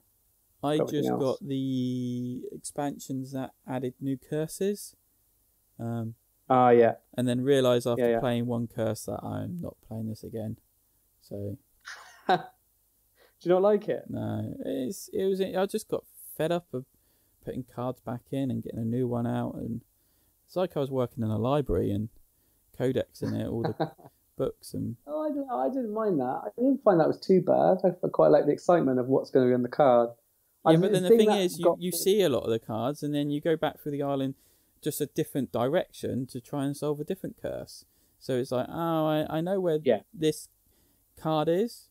I might remember what number it is. I just need to find my route to that number, if you know what I mean. So, And so at the moment, I'm playing, or replaying, I should say, my childhood Game Boy game of Zelda Link's Awakening. Yeah. I've got a Raspberry Pi, which I've set up with RetroPie on, and I'm emulating it and replaying it because as a child I don't think I ever got past level 1. If I even got to level 1, I don't know. I just walked around for hours doing absolutely nothing. I'm doing a lot better this time. But playing that game, there are times when you don't know what you need to do next and you want to try different things. Yeah. But to try different things, you have to spend 5 to 10 minutes walking from one side of the map to the other, which is beyond dull. Yeah. And it's almost making me want to stop playing because it's like, well, I could walk to the side of the map, or I could just look online to see if it's worth going over there. Like, I've got an idea, I could try it, but I can't be asked to spend 20 minutes just walking on a computer game. Like, it doesn't excite me. It's like those aren't new screens. I've walked past those screens many times before. It's not even like there's newer discoveries to make or new enemies or something like that. So it's like, so I could just look online and cheat. I didn't, but you know, I was like, I'm going to do this. I'm going to do it properly. But it's frustrating, and that is the same issue that I have with that game. What we were just talking about. Seventh Continent. Seventh Continent. I was going to say Seven Wonders. It's not Seven Wonders. Seventh Continent. And it's the same thing. And it's not the drawing of cards. It's not the exploring. It is the you don't know what you want to do. You want to try stuff out, and a lot of aimless wandering. And also that game is very punishing. So you can't even do a lot of aimless wandering because it will start killing you that got that kind of risk of, okay, should I go this way? I could die going that way. I could go this way. I could die going that way. I could go down. I could still go. It doesn't matter where you go. Something could happen, and you're pushing that risk of that your health deteriorating. And there is many ways of bringing your health, but you've got to try and it's that. And you are getting some kind of clues, and the wife was finding that interest. Oh right, so we've got this kind of clue. So you've got to head this way, but I think she just got a bit bored. As like, right, now we set this up. So how does, and it's some like the push your luck mechanic of drawing cards and having stars. Yeah. I think she just got a bit bored, and I think and it was just I quite like that about it. So many symbols to look at and remember. It was just like, and and like she gave up, and I thought, right, I'm going to continue this on. And I kept on pushing my way through, and I perished in the end. And oh, did you? Yeah, and then I just looked. I was like, well, I haven't actually finished that curse, but I have the things that are required of me. Should we say that? Right. I don't want to do it, and I know where I need to get to. I just haven't played it in 18 months. That's because I went to New Zealand, and I didn't take it with me to New Zealand. So but.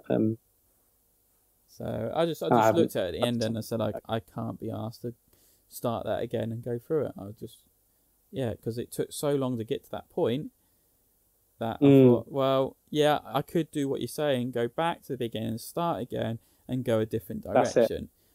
Yeah, I still don't even know if that's the right direction to go. And and you get a bit lost, and then it's like, but again, sometimes you feel like you're completely lost. And that happened to me, and I was like, this is so annoying and rubbish. And then you stumble across something, and then it all makes sense. You're like, and then you can suddenly go boom, boom, boom. And it's like Zelda in that respect. You feel like you're doing absolutely nothing. You're like, what am I even doing? This is stupid. And then you stumble across one thing, and you're like, boom, boom, boom. Oh, yes, I've got the next bit. And it makes it all satisfying. However, you really had to put up with and with Zelda, it's 10 minutes of walking across from one side of the map to the other to see if Jenny now wants this pineapple as opposed to the stick that you offered before. But no, it's not. Oh, what a waste of my time. Whereas in that game, it's about 3 hours worth of trekking across a map by the time you get to the card. To test your theory. That turns out to be wrong. And not just that, while you've been doing it, you've been essentially leeching life because of how the game works. And that's the other thing. Is like you draw in from a top stack, and that doesn't really matter because then you discard stuff. But it's like when you run out of that pile, you then into the discard pile, which at any point in that discard pile gets basically flipped back over and becomes your active pile again. But if you just draw the wrong card at the wrong time, it's game over. There's no second chance. And there's like 5 of these curse cards in there that literally could end your game just because of a random pull. And I was just like, okay, it makes it tense. There's ways of kind of mitigating that. But just on the chance, I've got to draw a card just to do a real mundane action. Oh, look, I've drawn a curse card. That's game over, guys. Sorry, that's pack it away and maybe do another time again. No, don't want to do it again. Okay, let's play something else then. It was just like, oh my, that's yeah. Yeah, I had the opposite. I had the opposite experience of that, where I got put into my discard pile, and I had to go through about 2 or 3 rounds of drawing where I definitely should have got, definitely got a curse, but I didn't. And each time it was really tense, and then I finally managed to heal, or whatever, and I escaped essentially, and then and so that was really exciting and really good. So, but again, like you said, it could go either way. Like you could draw the first card, and then it's just game over. It's like, well, what's the point? So anyway, again, we're right off topic because I don't know, it's the weirdest podcast I've recorded for a while. At least we're talking about games for a change. Yeah. That's it. So that was Streets. If you didn't guess, we were talking about a game called Streets. That's on Kickstarter. You can back now for £38 for the deluxe version. You'll get free shipping to the UK. It looks pretty awesome. I'm actually considering it myself. You've got 21 days to make the choice, and go along and check it out. I think it looks pretty cool. The only other one I was looking at, there's actually 2 I was looking at that are finished now. There was one called a board game design starter kit. Oh, those are old school. That's not new. I know it's not new. It's kind of one of those. Should I pack this? I've got so many games in my head. Am I going to use it? Turn up and be like, "Yay! I've got components." Actually, I've got. Oh, for goodness' sake! You've got so many components to games around if you care that much, and a piece of paper. Yeah. Put it into card shapes. I've actually got blank cards as well. I bought blank cards many years ago because they were like £2 on Amazon. I was like, yeah, I'll buy those so I can make my own cards up and things like that. There you go, problem solved. So it's just like, do I really need that? I don't really need this. It looks quite fascinating, but yeah. Oh, I remember seeing those years and years ago, and I can remember every time you go to a board game convention, there's always someone selling one as well. Yeah. Oh, yeah. I've seen them at every convention I've been to. Essen we went to. There's a couple Definitely of stands selling. A good few, yeah. Selling this stuff. Components. They were quite expensive as well, and I thought, blimey. Yeah, they were. But I remember they were crazy expensive. Essen, I stumbled across a stand that was just like selling cubes individually, and I spent a good couple of hours there counting out all these cubes of different colours that I wanted. I remember that for this game that you wanted to make. I've still got this game. This game is still in my head, and I've done some planning. I want to play it. And you promised me years ago. I know I did. You put me on a timer, and I completely failed that timer. But yeah, I will get round to it. I even locked down. I thought, right, I've got 4 weeks coming up. I can do this. I can make these videos. I can do my design, my board game. I can do some painting. And then 4 weeks have gone by. I was like, what the hell have I done with my life? Absolutely nothing. Apart from rebuild I had a week off, mate. As I say, I had a week off, and in the morning I was like, in the night I was like, tomorrow all this stuff I'm going to do, it's going to be great. And then I got up, I had some breakfast, I had a shower, I went for a walk with the kids, and then it was the end of the day. And I don't really know what happened. I don't really know where it went or what happened. But certainly when I'm at work, those days feel a lot longer. Like I could do way more stuff. Yeah. I rebuilt the office or the studio. Oh, well. So that was falling apart. I actually got that done. What was I talking about? Less damp now. So yeah, board game design thing. It's finished now. It had some interesting stuff in it, but usually there's lots of. There's even games I brought thinking, actually I could use the components for that. It's like £5. I'm just going to take the components out and just use that. So. Exactly. If you want low components, just go to the works. Go and spend buy their £5, £10. Yeah. Rio Grande XS. Yeah. Which sometimes you get good games. And just use those components. You got My Village out on Meeples Corner who's selling it for like a £5. That's some good components. Oh, but yeah, my box got trashed, didn't it? Yeah. And I bought it for something. I still haven't played that, but yeah, I mean that box is not. It doesn't look very nice on the outside, but I'm sure the game is still fine. But no, just go to the works, and there's just loads of like surplus games like you get for like 5-10 quid. Yeah. The other one that I was looking at back in, and we've spoken about it on the podcast previously, none of you were here when we talked about it, is Sniper Elite, the board game. Oh, tie in. It's tied into a computer game. But so I had Justin Smith on the podcast when none of you lot could turn up, and he actually played this at GridCon last year as a prototype kind of version, and he said it was really interesting concept. It's a hidden movement game. So one person is the sniper, of course, and he's trying to work his way around like the area, shooting the other people who are controlling like people around the board, guards and things like that. They're trying to work out where he is before he completes his missions. Sounds good. It looks really good. I mean, of course, it's got miniatures in it. It's got all sorts of things. It's based, and I didn't realise it's actually, the company is Rebellion Unplugged, and they're an offshoot of Rebellion, the computer game makers who actually make Sniper Elite. So they've done an offshoot. Their first kind of board game is actually an RPG book on 2000 AD. Is it 2000 or 3000 AD? 3000 AD. So this is their first board game that they've produced, and it's from the designer who done Undaunted, Normandy and South Africa. Those are very good games. You and I have played a few of them.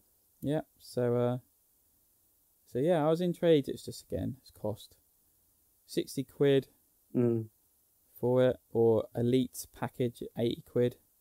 I was just like, is it Kickstarter? Yeah, it's finished. It's finished. It has finished. Any late backers? There's no late pledge on it actually, which is a shame. I've backed it for £1, so I think I get in for the pledge manager. So if I want to change my mind, I can. But I might have to get you to pledge for me. Maybe I'll have a little look. Yeah, check it out. We'll stick it in. I mean, it says it's UK based, but so I'm a bit of a sucker. So I'm a bit of a sucker for hidden movement games. So the first hidden movement game I ever played was Nuns on the Run. Oh yeah. Which I'm still buying off. You might want to remind him of that. Why is he sold to someone else? I don't know. I saw a load of games went up for sale on Facebook the other day. What? We had an agreement. I know you did. It just reminded me that you did, and I was like, uh-oh. You might want to check with him. He hasn't sold it. Was it up there, was it? I can't remember. I just remember seeing him put a load of games up for sale. I would be disappointed if that happened. Anyway, so I played that game and I really loved it. I thought it was really good. And then we played that other one with you, that futuristic-y one. What was that? The plaid hat game. I've got it here somewhere still. Sure got it, have you? I thought you'd have flogged that by. Spectre Ops. Spectre Ops. Oh, not so now. I painted the miniatures. Spent ages painting. Which was less good, but still enjoyable. Yeah, if you're not the person hiding, then the others just do a dragnet, don't they? So that's the trouble. That is the whole thing. The whole thing about hidden movement games is the fun element is being the person who's hiding. Yeah. Which is why Nuns on the Run is so good, because everyone's hiding. Everyone's hiding, apart from one person who's the actual nun. So it flips it. So only one person having a less good time. Yeah. Which is quite a bit. You better not. I'm going to text him right now. You better not have sold it. Yeah, let him know. He probably has. Never mind. Yeah, come on. No, never mind. No, never mind. We're in agreement. And to finish off this very long podcast, what are we up to? Nearly 2 hours. Finish off this very long podcast. Something else to do in lockdown. Watch Lovecraft Country. It is awesome. I mean, it's Cthulhu based, and it's based on H.R. Lovecraft. R.H. Lovecraft, whatever. So, and it also talks about him. But It's really good TV program. You find on like Sky Atlantic, I think it is, and it's It also makes you very angry of how the Americans treated. He's just messaging him now. It makes you very angry of how the Americans used to treat the black people back in like the 1920s, 1940s. No, you are aware that everyone listening can't see the text I just sent. I know. So you just started laughing in the middle. I just of laughing because I see it. As I say. Distracted me for a minute. So yeah, very good program. Just to make it absolutely clear, Joel was not laughing at how Americans treated black people. Just to make that absolutely. Oh clear. right, sorry. Yeah, that came in. That came in at the wrong time. Sorry, no, I was not. It made me really cross. They've done it very well, but boy, does it make you cross. I was just like, no wonder they're protesting and digging their heels in now, because especially by the looks of it in America, they went through hell. So yeah, but that's Lovecraft country. So yeah. Anything to add, Lewis? What's Lovecraft got to do? Wasn't he like? I thought Lovecraft was like horrendously racist, and maybe that's what they're getting on about. I don't know. I don't really know. Is that the whole thing? I'm not into the stories. I don't even really like playing games with Cthulhu in it. I was just like, but the genre has no interest for me whatsoever. No, like, it doesn't. I know some people love it. Mike loves it, but it just doesn't really. No. It's not. It's that whole area of time that I don't like. It's like I really like musicals, but I cannot stand all of that kind of American kind of na-na musicals. They're just really annoying. Whereas like all the modern musicals that have come out in the last 10 years, yes, they're brilliant.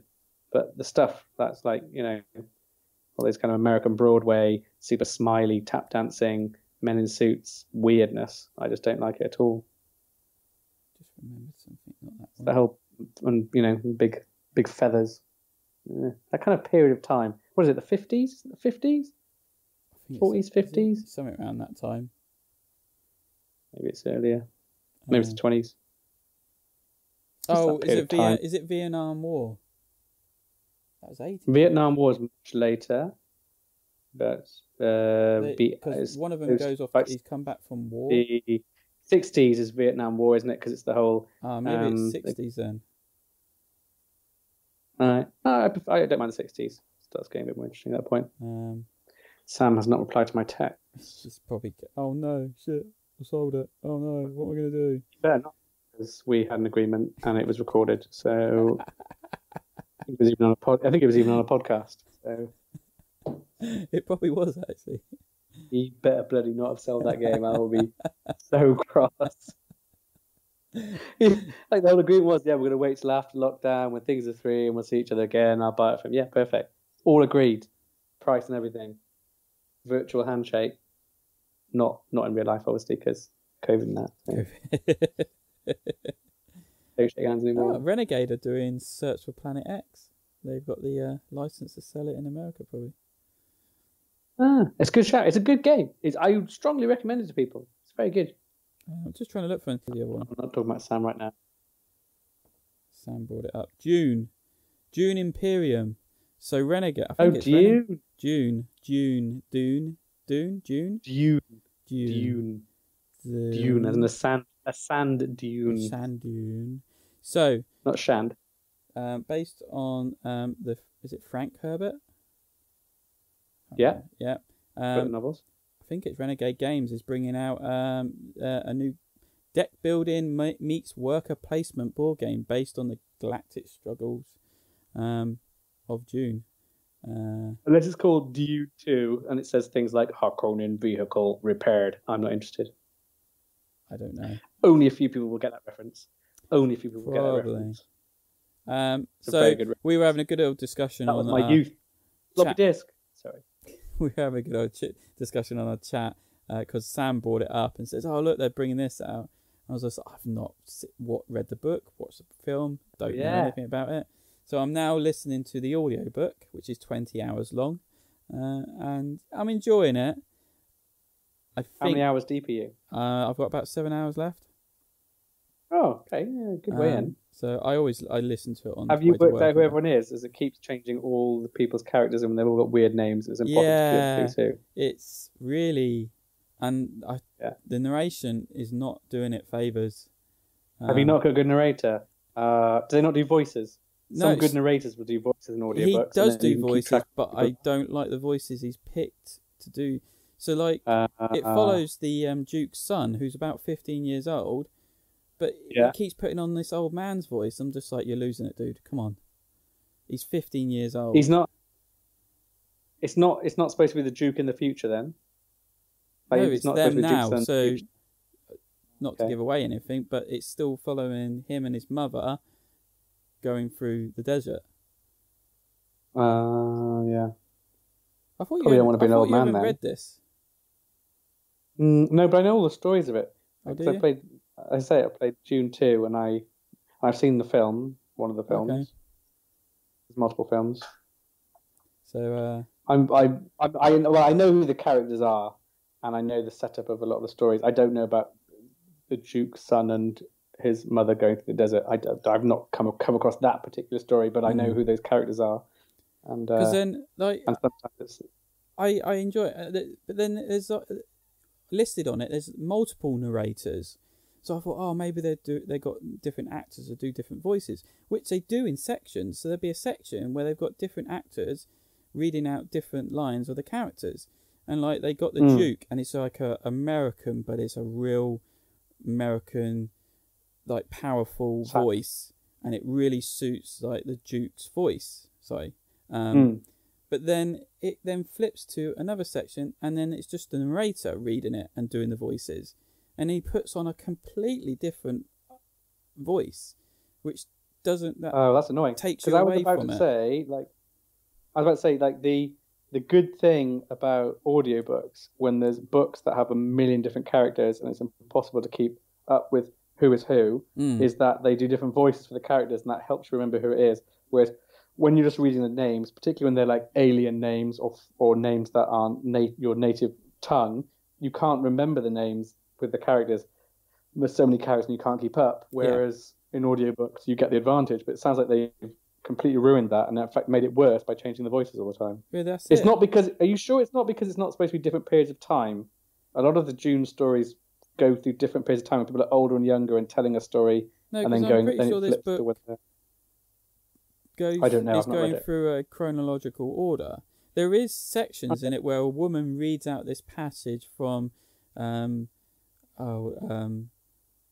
she'll read out like a quote from Princess Lyrael of whoever controls the spice controls you.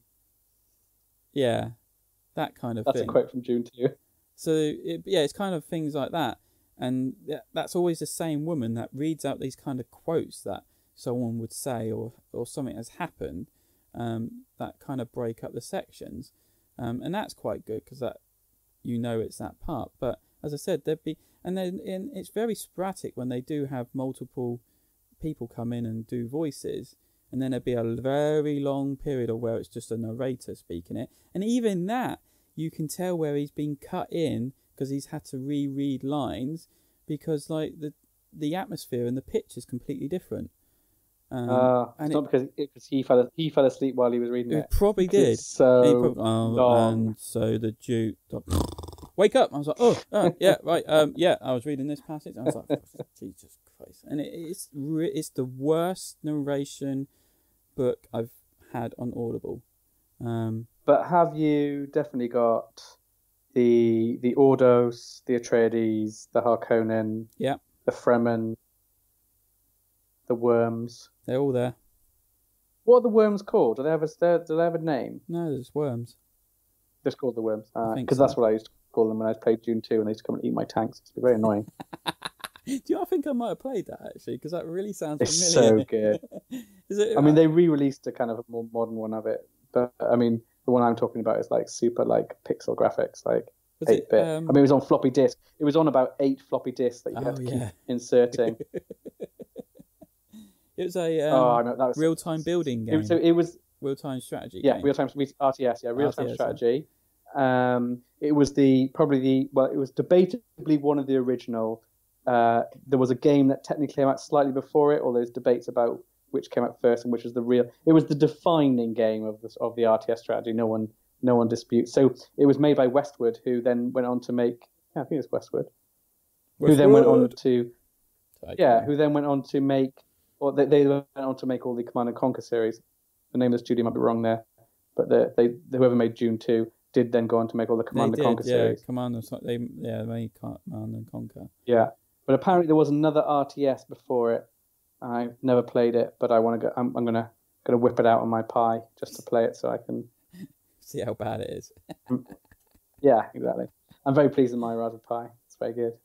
Tip of the day to anyone. If anyone likes old school stuff, just spend 35 quid on a Raspberry Pi and just play whatever computer games you want in the past for free. Nice.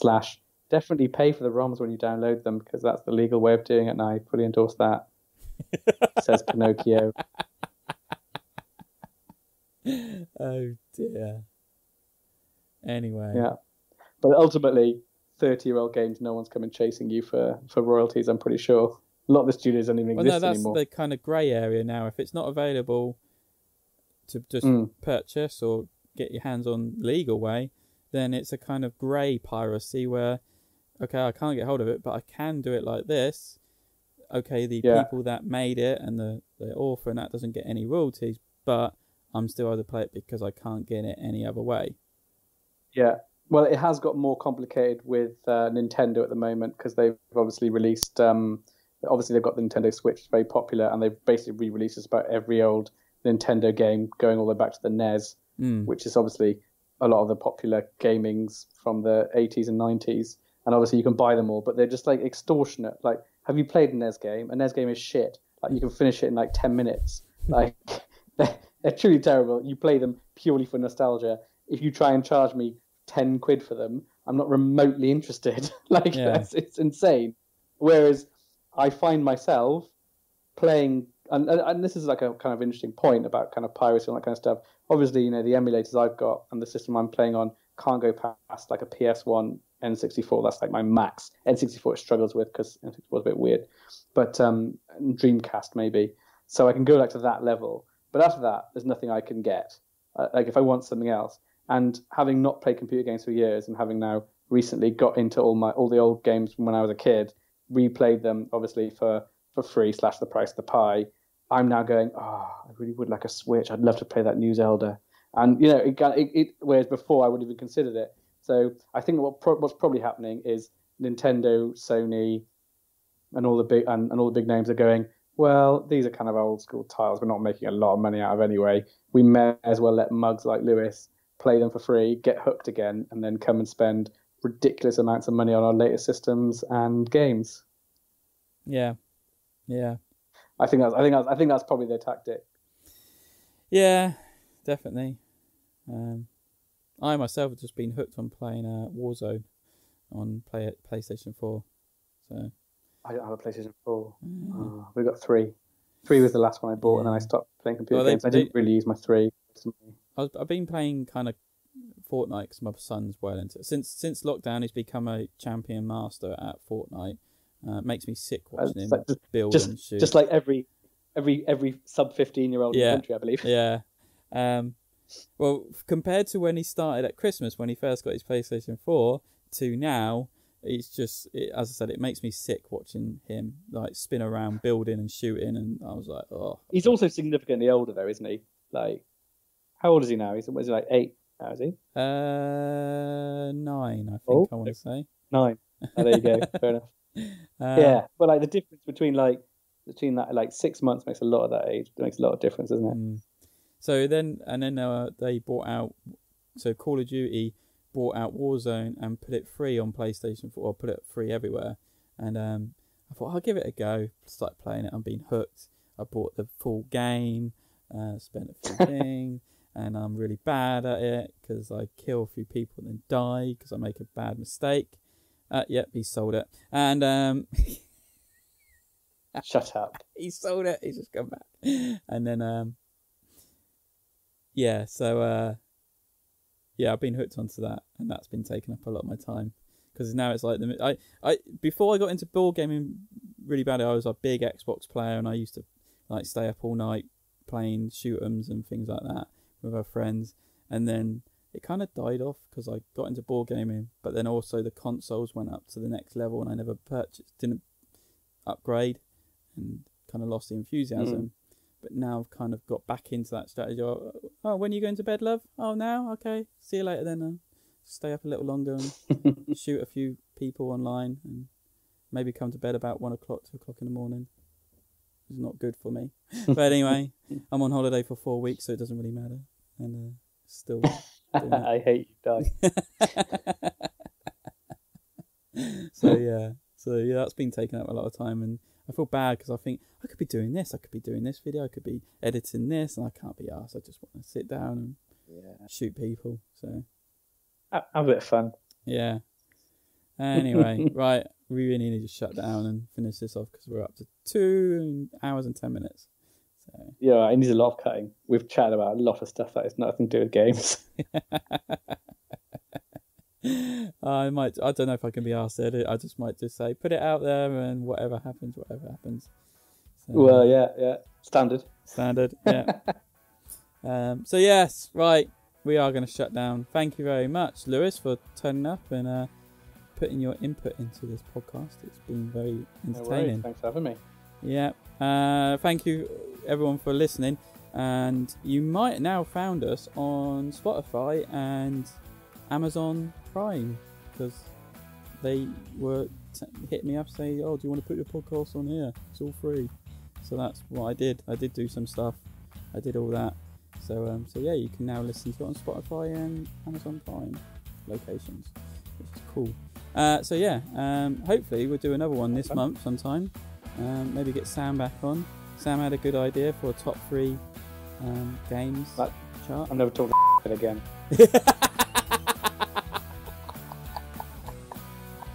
It's going to be a really awkward podcast. We had a deal. We literally recorded a deal. Literally recorded, because our agreement was recorded. I feel for you, because I'll be gutted as well if it was like. Oh, and I really wanted that game as well. I've wanted it for years. I know, it's hard to get hold of as well, isn't it? I think. Yes. You might just have to look on eBay. Oh, nice. Do some sniping. So gross. Anyway, so it either might be Lewis back on the podcast. If you make a deal with someone, you make a deal with someone. You make an agreement with someone. Like, if you don't want to do it, just say no. Don't mug someone off. I think you just forgot. It was a long time between the agreeing it and then him selling it. It's been a long time, Lewis. You got to admit that. I wouldn't have forgotten. I know you wouldn't have forgotten. Of course you would. Well, I say I wouldn't have forgotten. I currently don't know where PSP is. Lost it. Completely gone. I think I lent it to someone. Can't remember who. Massive disappointment. Someone's gained a free PSP out of you. Yeah, really, with a lot of really good games. Yeah, fucking love that PSP. That was a day of release purchase. Sometimes I have to think. As an original PSP, it's worth a lot of money. I got this game somewhere. Have I lent it to someone? I can't remember. Oh, who did I lend it to? I was like, oh no. And I start trying to wrap my brain who I lent the game to. Then realise actually no, I sold it. Oh, I didn't want to sell it. I didn't sell my PSP. I wanted to sell my PSP, but then it wasn't there because I lent it to someone, and I can remember. I have images in my head of lending it to someone, but I cannot remember who it was, so I can't get it back. And some dickhead's not going to come tell me that they've rented that. They've got my PSP, are they? Anyway, so the next podcast will probably just be either Lewis or be Sam, because it doesn't seem they'll be coming together very soon. Unbelievable. And so yeah, hopefully we have some kind of top 5 or top 3 game list for interesting to talk about. Yeah, thank you. Good night. See you at the next podcast.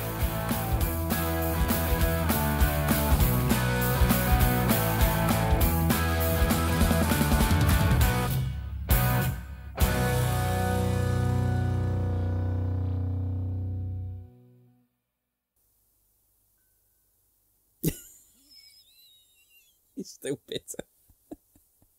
I'm fucking furious. He's still sending him messages. Oh dear. Cold War's going to build up now. There's a second Cold War coming. He's dead to me. No, it just... He's dead to me. Unbelievable scenes. Oh dear. Right. Shutting down. Yeah, if I can find the shutdown button. Where's the shutdown button?